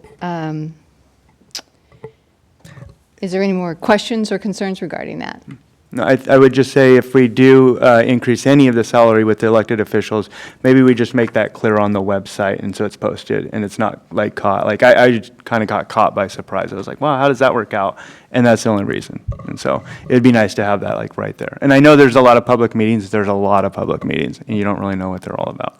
So, as we know. Thank you very much for explaining that. I do appreciate that. Okay, moving on to item 7, the confirmation of the mayoral appointments. Art Mayor, Commission. if I could interject real quick, I'm sorry. But because this was pulled from the consent agenda, we actually need a motion to approve item 6. Okay. All right. So is there a motion to approve item 6?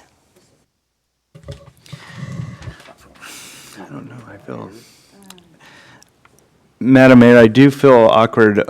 I know that it comes through the commission, but just approving like that section of it. And I'm not sure how that works. I'm sure Falls under it's the whole entire thing. It falls right? under the consent agenda, and so you approve or The disapprove. council actually does not have the ability to change the determination of the commission, and that's per state law. Okay. Thank you very much, Nikki. So basically, we just rubber stamp everything.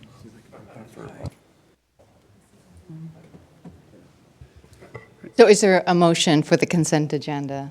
Well, are you talking about, wasn't that under 5?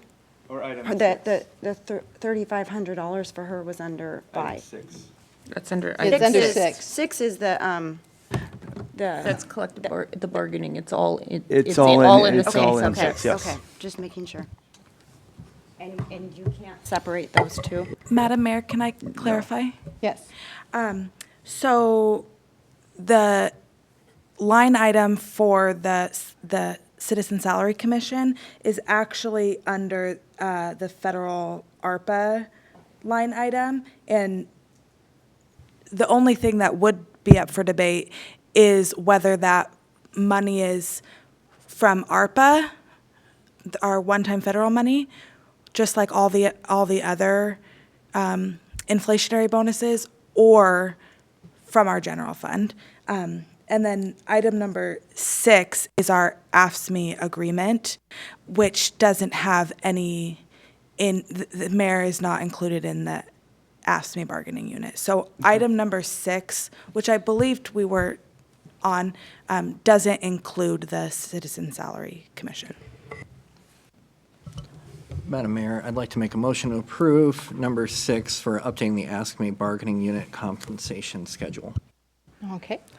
Do I have a second? I'll second. All right, thank you. So we have a motion by Councilman Burns, second by Councilman McGoffin to approve item number 6 on the consent agenda. All those in favor signify by saying aye. Aye. Opposed, same sign. Nay. Okay. One opposition, and that was Councilman Lavaca. Okay. Moving on to item 7 then. Okay, here we go. The confirmation of the mayoral appointment of the art commissioners. Yes. I was just curious how these people were selected, and it would help me confirm the appointments. If we knew a bit about them, bios would be helpful for me. The council is expected to approve appointments, but we are not involved in the process, and we get no information on the appointees. So how can we do our diligence when we have no idea who we are appointing? So They are people who have been suggested by the chamber. They are people who have heard about it and have volunteered. I can tell you that we have gone through several people. We've met a number of times. And once we've gone through the process, there are those who have determined that this is not the process for them at this time. And for others, they have moved forward. Some of them have art background. Some of them have good communication background. One of them has, actually two of them have good financial background. So it's a fairly well-rounded group as far as who they are. How many of them live within the city limits? I would say more than half live within the city limits. They all live in Sedro-Woolley. They all are impacted by what happens in Sedro-Woolley. They all shop here, and they all care about Sedro-Woolley. Madam Mayor? Yes. Thanks, I do thank you for putting together the Art Commission. That is something that will improve the city, I think, as far as seeing more beautiful plantings and various things that I think was the intent of the grant and the love of the program. Would the commission have the same, I guess, firm say as the salary commission? Or would that still come before the council on those items? They have ideas, sorry. So you approved the ordinance at the last meeting. Yeah, and I'm thankful for that, for sure. Okay. Yeah, so you approved the ordinance, and in the ordinance, it tells you the process of how that all works. Trying to remember if it did have that same firm stance. Is that a yes? Is there a particular concern, Mr. Lavaca, that I can Well, possibly address? I'm just like with the salary commission, like you can't go back. So if they're saying, if the commission like comes up with an idea and then, does that go before the council and the mayor? Do you have a say with the art commission, you're on it, but does the commission have the say of what then goes forward? Are we relinquishing that to them? So the specific language, and I know that I attached the ordinance should be with it, and, yeah. But I do understand, I think, even I can't even answer that for sure, but I thought that it came before the council. Arts commissions I'll are, revisit it. Oh, say again? Say again? I'm sorry, arts commissions are advisory bodies. Thank you very much.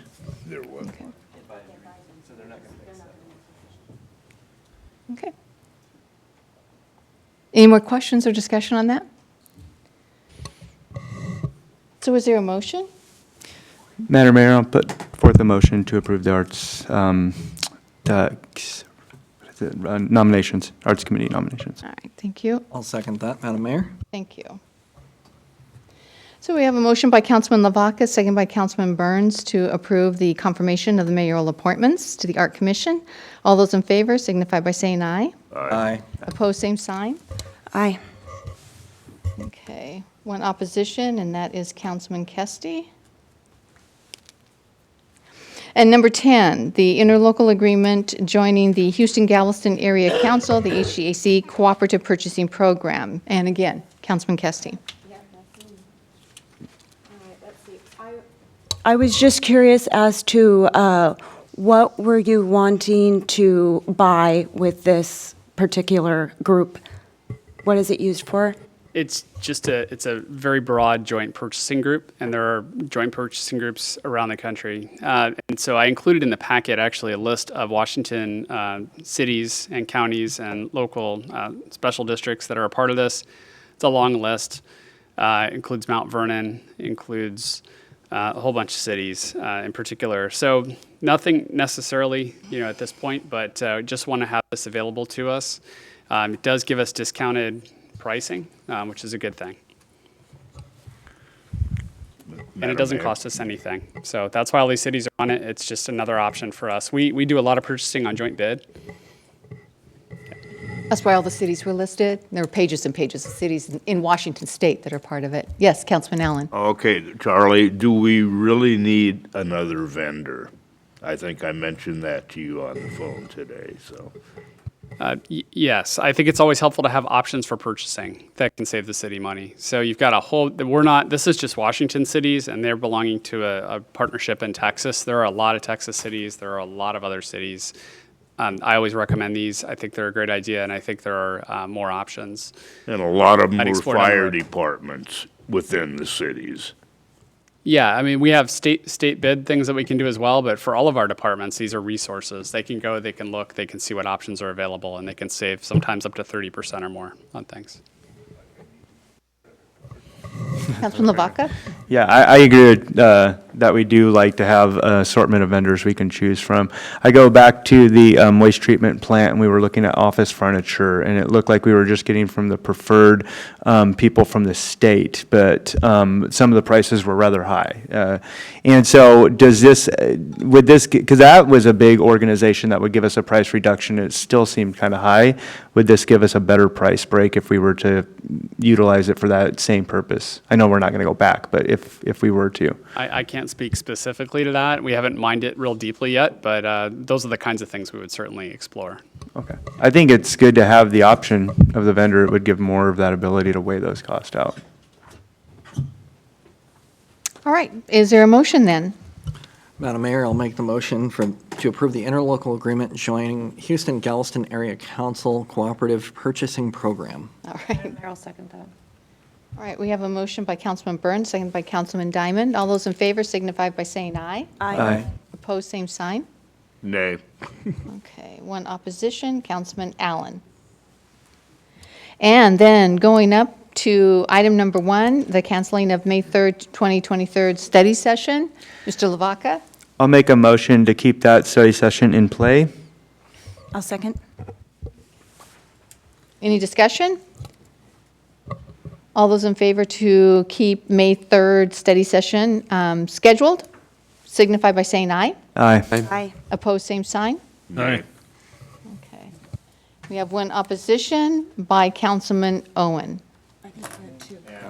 And Allen, okay.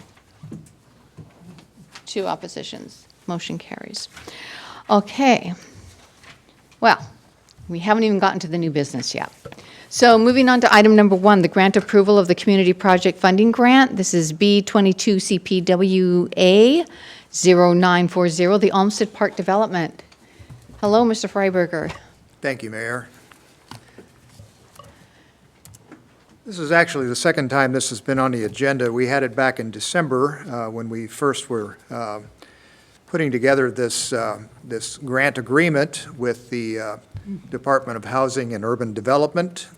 This was a grant that was made available to us through Representative Larson's office, $500,000 for the Olmsted Park project. We had to pull it from the agenda back in December because we had found out sort of late in the process that the RCO grant that we had, also for $500,000 for Olmsted Park, the grant conditions did not allow the use of other federal funds for the same scope of services. And so we worked long and hard with Representative Larson's office and HUD to come up with an alternative that would allow us to still use it within the overall Olmsted Park development and yet abide by the rules that RCO had put forth on their side of things. So what we settled on, the Phase 1 improvements for Olmsted Park basically are the infrastructure improvements, includes the pipelines, the grading, the parking lot, those kind of things, and the restroom, which was originally $1.3 million in scope. That's gone up some, as discussed in the memorandum. We had other improvements within the overall scope of the Olmsted Park, which included the caretaker residence, the park sign, the trash enclosure, the storage building, and the 4 pavilions, as well as the park equipment, the playground equipment. So what we've done, we've created a Phase 2, which is the caretaker residence, the park sign, the trash enclosure, and the storage building. That's the work that we took forward to Representative Larson's office and HUD, and they have approved that. It was quite a process. They were both saying, well, have they approved it? And then the other one would say, well, have they approved it? We went back and forth like ping pong match for about 3 weeks on that, and finally got approval from both of them. And so that's what we're recommending tonight, is to approve the agreement with Department of Housing and Urban Development for $500,000 for use of Phase 2 for Olmsted Park. The argument we used, which was ultimately successful, is this is all still in the overall scope of Olmsted Park, and that is true. We didn't have enough funding to do this work separately. We had part of it. We originally were proposing a Phase 2 that would have been all of the structures, but there's not enough money in the bucket to do that. So Phase 2 just includes those 4 items I just discussed, does not include the pavilions. We're calling that Phase 3. I'm anticipating we'll pursue that more as a community project through Rotary and the other folks like that. We think we can build those over time. The pads will be there, the utilities will be stubbed in. Should be a pretty attractive project for them. They can build them one at a time or try to fund more than one. Then the playground equipment, which is what we're now calling Phase 4, which is an important part of the park. We don't have enough money for that right now. But RCO, who funded the Phase 1 improvements partially, we have another opportunity in 2024 to apply for those again. And they're very positive about that. And they like to see these projects finished. And so we have a pretty good opportunity or chance of getting their funding in 2024 to do that work. So that's the proposal for you tonight. You've got a lot of other details, but that's the long and short of it. And so we're seeking your action tonight to authorize me to sign the community project funding grant number B22 CPWA0940 in the amount of $500,000. Thank you. Questions? Yeah, I think, Councilman McGoffin, do you have a question? Nope. Okay, Councilman Diamond? No question. I see your lights are on. Anyone else? All right, do we have a motion? I have a small statement to say that I am in favor of it, and I thank you for all your hard work. I think that the Homestead project is probably going to be a great impact on getting the Swift Center development heavy hitters in to start renovating that. And when they come up and they see that, they're going to go in there because it's not in good shape, and they're going to be able to look past some of that because they already see that development. So I think it's a big improvement for our community. I thank you for all the hard work. I love seeing the drawings of it. Yeah, and I would actually just add to that these structures have been designed, Mark Christ Architect did that for us, to mimic the architecture in Olmsted Park. They're a bit more expensive than you would normally see for this kind of structure as a result of that, but they have the red tile to match that kind of ambiance within the facility and that kind of thing. So, yeah, that's a good point. I really wanted that. Well, Madam Mayor, Mark, appease me. may I make a motion All right. for Mr. Freiberger to sign the grant approval for Community Project Funding Grant B22 CPWA 0940. Okay, and we have a second by Councilman Owen. So motion by Allen, second by Councilman Owen. All those in favor signify by saying aye. Aye. Opposed, same sign. Good deal, motion carries. Moving on to the second one, the Gateway Binding Site Plan's Second Amendment to the Memorandum of Agreement. Mr. Freiberger. Thank you, Mayor. This is some housekeeping from something that actually started back in 2003 when the Gateway Binding Site Plan was formulated. In 2005, there was actually a memorandum of understanding that was executed between the city, Mayor Dillon at the time, and the planning staff and the Public Works Director at the time, that basically committed the city to provide up to $750,000 in transportation impact fee credits on any future construction within the binding site plan.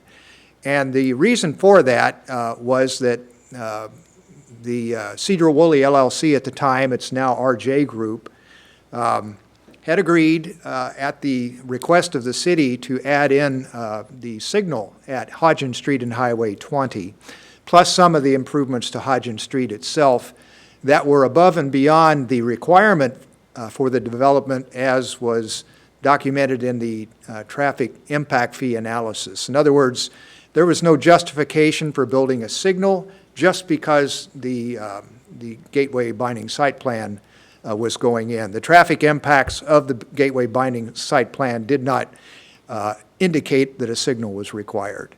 Now, the reason my predecessor had made that case successfully to administration and they carried this forward was that at the time, Hodgin Street was to be part of a north-south arterial continuing to Cook Road and then ultimately up to Jones Road, which is kind of what we're doing now with our Trail Road Extension project. And you've heard me talk about this a number of times. In fact, we took the Hodgin Road out of our arterial listing here about 6 months or thereabouts, and I talked quite a bit about that at the time. Things have just changed over time. First, the school district, we couldn't get through their property and other things like that. But and as well, Planning Commission had recommended that we remove that Hodgin Road arterial north of Cook Road, which made it sort of moot point. It didn't really have any purpose. So the plan we have now using North Trail works fine. Actually, probably in some senses works better than the original plan. But nonetheless, RJ Group did spend actually $1.5 million on those off-site improvements. We gave them $750,000 in fungible credits that they could use for impact fees, other impact fees, anywhere in the city. And they took advantage of some of those, but not all of them, maybe about half. And then this other $750,000 was directly related to transportation in the form of the signal. They used about $50,000 in those credits were used for the development of the McDonald's facility and the neighboring property there.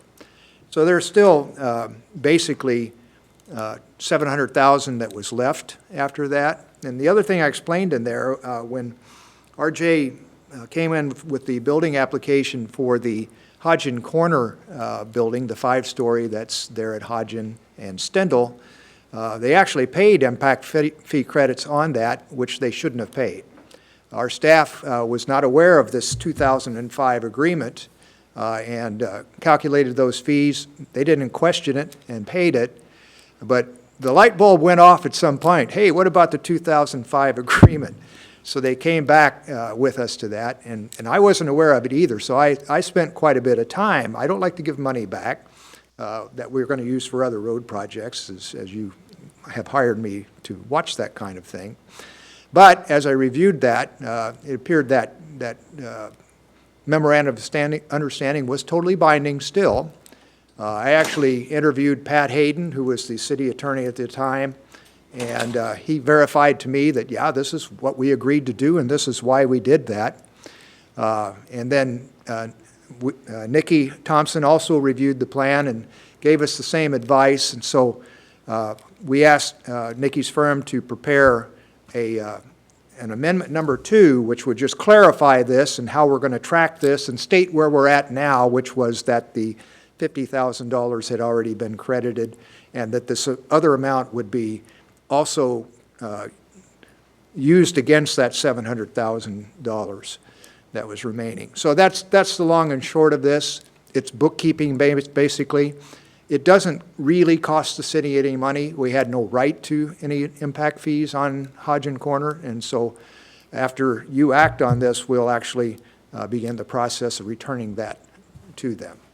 Now, will that affect our future projects in any way? No, I've studied that pretty carefully. We have an adequate balance in our transportation impact fee funds. The actual numbers are in the memorandum. And as you know, I've been using a big hairy spreadsheet to track transportation funding. I went back in and credited that out, and we're still fine. We can do all the projects we're planning to do this year and next with that. And in fact, the other development that they are planning to make there, which is they're going to build another 76-unit building. In fact, I heard today it's actually 130 units across the street, is outside of the binding site plan, so all of those impact fees from that future development will come to the city. It's just that anything else that does develop in that original part, which is east of Hodgen Road, they will continue to get credits up to the original $750,000. So again, bookkeeping, it's just basic fairness. We made an agreement in 2005. We're recognizing that and making things right. So that's the proposal. Requesting a motion to authorize the mayor to sign the second amendment to the memorandum of agreement between the City of Cedar-Woolley and the RJ Group, formerly Cedar-Woolley LLC, regarding the Gateway binding site plan. If you have any questions, I'll be glad to try to answer them. Yeah, so any questions for Mr. Freiberger? Hearing none, is there a motion? Madam Mayor, I'd like to make a motion to sign the Gateway binding site plan, second amendment to the memorandum of agreement. Okay. Okay. I'll And- second that motion. All right, Madam Mayor, I'd like to recuse myself from this vote due to relation. okay. And let me write this down here. Recused. Thank you. All right, so we have a motion we have Councilman McGoffin recusing himself from this vote. We had a motion by Councilman Allen, seconded by Councilman Lavaca, for the Gateway binding site plan, second amendment to the memorandum agreement. All those in favor signify by saying aye. Aye. Opposed, same sign. Okay, motion carries. Thank you. Thank you, Mr. Freiberger. Moving on to amendment to Title 17 of the Cedar-Woolley Municipal Code to address work-live units. It's ordinance 2046-23. Action is requested.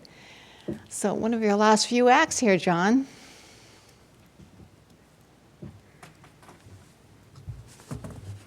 All right, good evening. So I'm trying to remember why we originally started talking about work-live and live-work units in our definitions. It's something that staff had been working on or dealing with for quite some time. And I don't recall if I had brought it to the council previously or not. I feel like we may have talked about this at briefly at another council meeting or work session, but I was unable to find out exactly when. So I'll just start from the beginning. So live-work units are defined, our live-work units are included in our development regulations as an allowed use in the industrial zone and in the mixed commercial zone. What staff was finding is that people would ask, they want to do a live-work unit, and we're like, okay, great. Let's look in our code and see how this works. And we didn't actually have a definition for what a live-work unit is. So what we did is we brought it to the Planning Commission and made some recommendations about how to define them. And as we went through that process, we also determined that there's no regulations for parking for them. So there's really no bounds on what a live-work unit is. They were just allowed. So we're like, okay, we better straighten this up and come up with some rules so it makes it easier for staff to administer and it makes it easier for developers to understand when they are trying to develop something called a live-work unit. We all have kind of this idea in our head of what they are, but over the years we realized everybody has different ideas in their head. So we brought this to the Planning Commission originally in August, and then again in January, and then again in February. And through all those discussions, they determined, wow, these things are getting a little more confusing the more we look at them.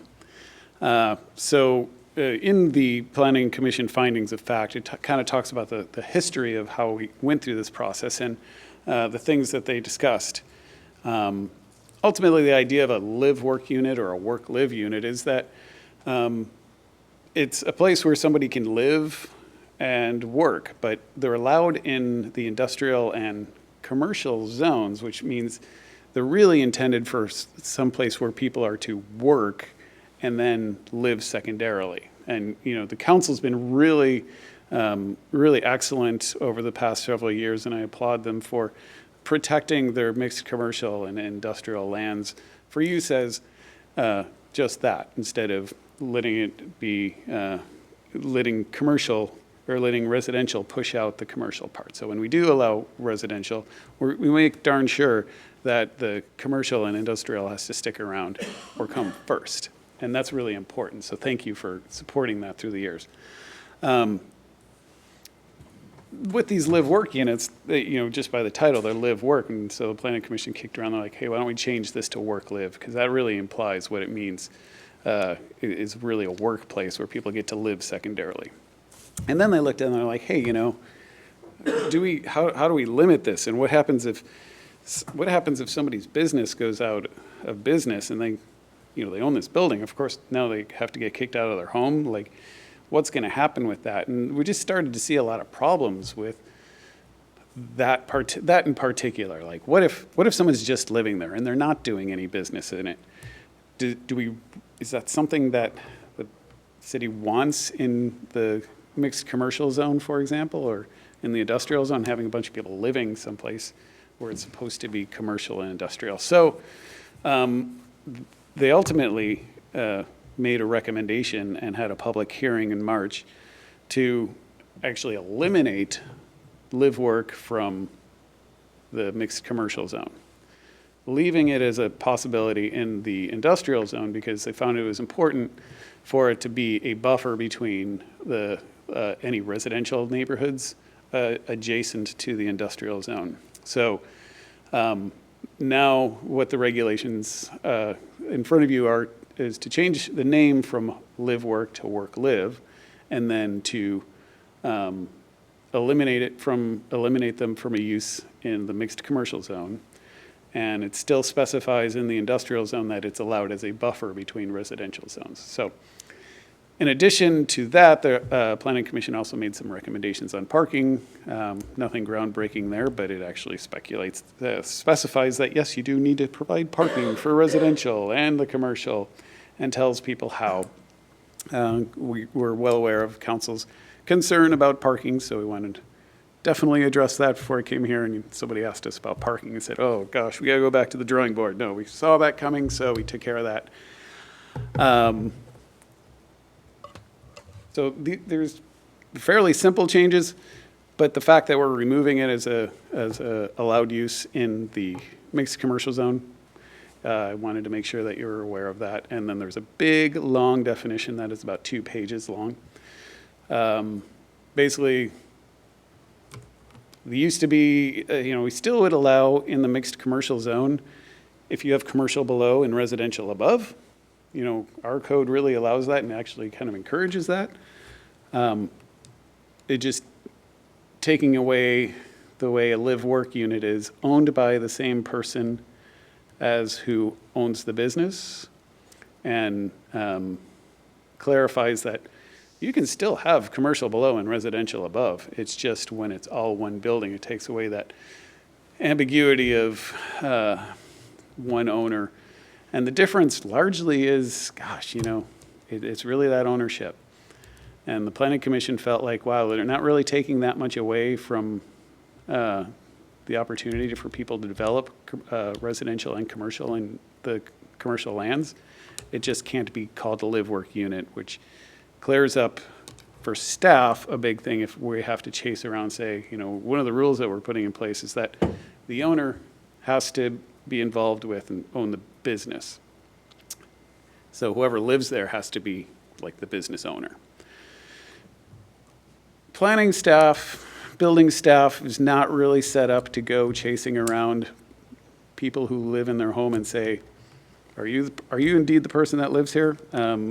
So that was a real challenge for planning staff, and that's one of the reasons why we've changed it to be, if it's just strictly residential above, the commercial below, and they're 2 separate units, and there's fire safety walls, and they're not connected, and then anybody can live in one and work in the other, and it's just a lot cleaner. And that is the very fast-forwarded version of the 4 months of deliberations that the Planning Commission had on work-live. As we talked about earlier, this is my last city council meeting, so that is why I've asked for this to be action tonight. I can tell you how it got started. Yeah. You and I had that conversation. We brought it before SMT and then decided to come before the Planning Commission. That's how it got started. Yes. Somebody have a question? Madam Mayor, I have Yes. a quick question. I definitely understand it's your last night, and it would be nice to, have that legacy. We didn't get the packet till Monday, and I've been able to peruse it, but I haven't really had a chance to really read into it and look at the other planning commission meetings. I would love to revisit those and just reread this through. Normally, we'll do a two-touch if we do, and especially on something that's really involved in changing a zoning area or whatnot. So I would want to see us come back to this and have more time to read it through and look at some videos and see what the planning commission where they were at and things, if that's all right with everybody. Yes, I would- Councilman McGoffin? I would support that too. I've had one developer reach out prior to this, I think with some issues, and I would like to have some more time to hear back from them and other developers too. Okay. So is that the consensus then of the council? Okay, so we will bring this back on May 10th, possibly? Okay. So next one, though, Mr. Coleman, has to do with the revision of Chapter 1504 of the Cedar Woolley Municipal Code, adopting the state building codes, Ordinance 2047-23, and action, again, is requested. All right, so the action request in this one has less to do with me not being here as much as this is the annual, or not the annual. Every 3 years, the state updates the suite of codes that must be built to. That's called the International Code Council, ICC, suite of codes. So that's your International Building Code, Residential Code, Mechanical Code, existing building code, what else? The fire code, of course. This year, they're requiring that communities adopt the Wildland Urban Interface Code and some major changes to the energy code. And then the Uniform Plumbing Code is not an ICC code, but it's another company that is called the Uniform Plumbing Code. And these are all the codes that the state has adopted as amended by the Washington State Code Council. They require that all of these codes be updated by July 1, or go into effect, actually, July 1 of this year. These are the 2021 editions, and so for the past year and a half, the Washington State Code Council has been working on Washington State amendments to all of these, kind of tweaking things to fit Washington State better than the international version. So since it must go into effect on July 1, we actually don't really have to adopt it, but we have to adopt it. Like in code, we want it, so as developers ask, what code are you following? And we can actually show them in our municipal code here, look, yes, we've adopted these. In the past, we've adopted our own amendments to it, and we're only allowed to make minor little amendments to it. And we're happy with all of those that we've put in place in the past, including adopting the property maintenance code, which is really important for our code enforcement officer to be able to make sure that properties don't look blighted. And that includes technically a 6-inch maximum lawn height, by the way, which is, I'm sure some people's lawns are longer than that, but if we have problems, we have something we can point back to and say, technically, you're supposed to be like this. So we're not suggesting any additions to our locally adopted amendments, not making any of that. We're just adopting the codes that the state is requiring us to adopt. That'll go into effect July 1, whether or not we make any changes, but to get it in code on time, I wanted to do this so whoever's following in my footsteps doesn't, it's one less thing that they have to do, and it's fairly simple and required. Okay. Any questions for John? Councilman McGoffin? I'd like to make a motion to adopt ordinance 2047-23. I'll second that, Madam Mayor. Okay, thank you. So we have a motion by Councilman McGoffin, second by Councilman Burns, to adopt ordinance 2047-23, amending Chapter 1504 of the Sedgwick Municipal Code regarding adoption of the 2021 state building codes with local amendments. All those in favor signify by saying aye. Aye. Opposed, same sign. All right, moving on then to item number 5 of our new business. And Thank you. yes, thank you. Mr. Freiberger, I do believe. Thank you, Mayor. Yes. This particular item on the agenda is proposal to enter into a development agreement with the developer of 820 Trail Road LLC, which is BYK, in Sedgwick. And basically what this is this is the same agreement that we agreed to or entered into with RJ Group for the development of Hodgin Corner 2 years ago.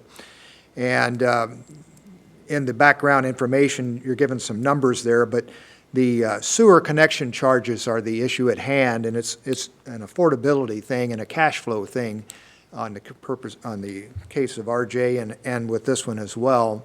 It's over $600,000, $625,000 is the estimated amount of the sewer connection fees for this particular building.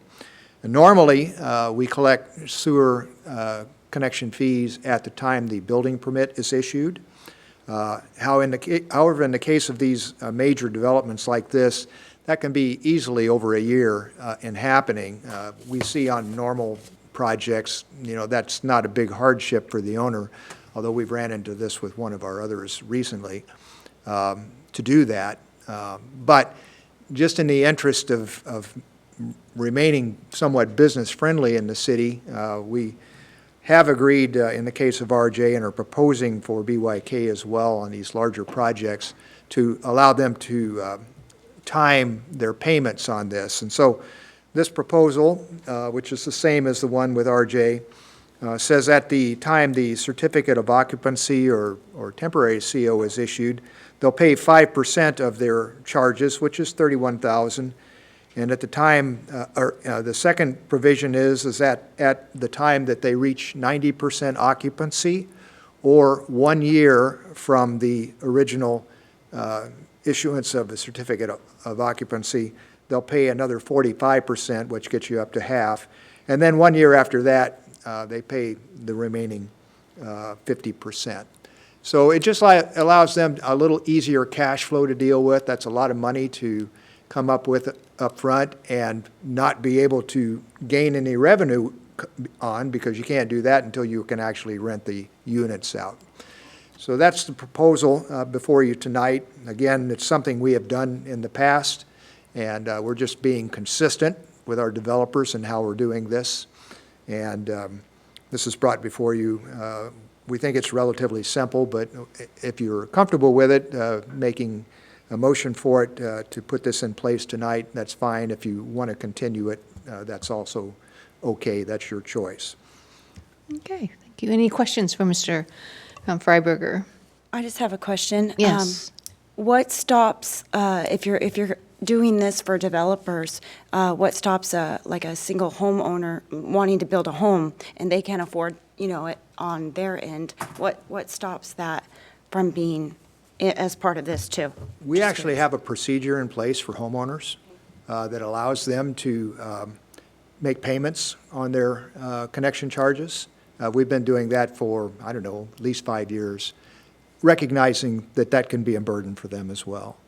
So we find in the case of developers, for subdivisions, we just expect them to pay that. But for homeowners themselves, they have the ability to take advantage of that, and we have a number that do. This doesn't really hurt us in terms of revenues. We collect sewer connection fees to fund capacity increases, and that's the wastewater treatment plant thing we're going to be doing. And that's coming up some years down the road. So we basically are banking these funds towards building that in the future. So we're going to get the funds. It just comes in a little slower, and no harm to the city on that I can see. potentially maybe a little interest, but, until recently, that didn't amount to much either. So, anyway. All right, thank you. Madam Mayor? Yes, Councilman Lavaca? One of the big things that came through, some of the people I've met with businesses that have had businesses, own businesses, or will have businesses, hope to, is the impact fees. So I think this is a great move forward and staying consistent in helping people with that impact fee and that development to get them here and building. So, thanks. Yeah, it's possible we could hear from other developers at a smaller level requesting this, and I think in the spirit of consistency, we would make that available. Those would come to you to consider. It might eventually get to where we just have a policy in place. Right now, it's just on a case-by-case basis. All right. Mr. Burns? Madam Mayor, I'd just like to make the motion to approve a development agreement for 820 Trail Road LLC. All right, thank you. All right, thank you. So we have a motion by Councilman Burns, seconded by Councilman Owen. All those in favor signify by saying aye. Aye. Opposed, same sign. Okay, thank you. That finishes up our new business. I did, just for the police department staff, I didn't know, Chief McElraith, if you wanted to report on the drug take back day that we were attending here on Saturday? Sure, I can do that. We had, I don't know, it was limited this time as far as how many customers we had, but we collected 16.1 pounds. But that's also, we do this twice a year, and continued education about where you can properly dispose of medications and get rid of them. I think that has helped, and that's probably why we're at a lower amount. When we first started, we were collecting over 50 pounds a time, and it's kind of slowly gone down. We still continue, we're going to continue to do this just for education and keep it available for people to be educated and properly dispose of those drugs. All right, thank you. All right, if there's nothing else for the good of the order, thank you, everyone, and we are adjourned. Madam Mayor? I wanted to make a motion, maybe it's on the books already, that the study sessions be canceled for June, July, and August. Yeah, so we do have, I believe all we have is July and August right now. In the governance handbook for us, for the council. I can check on June for you, but Charlie, off the top of your head, do you know? I don't recall June, but I know that it's all established. I think it's in code, actually, when Yeah, the in council code, okay. meets. Yeah, so I do know we have work session in July and August canceled. We don't do sessions then. The third, I won't be here. I'm already going to schedule, I was already scheduled to be out of town. Oh, okay, So, okay. No worries. yeah, okay, thank you. All right, thank you. All right, thank you, everyone.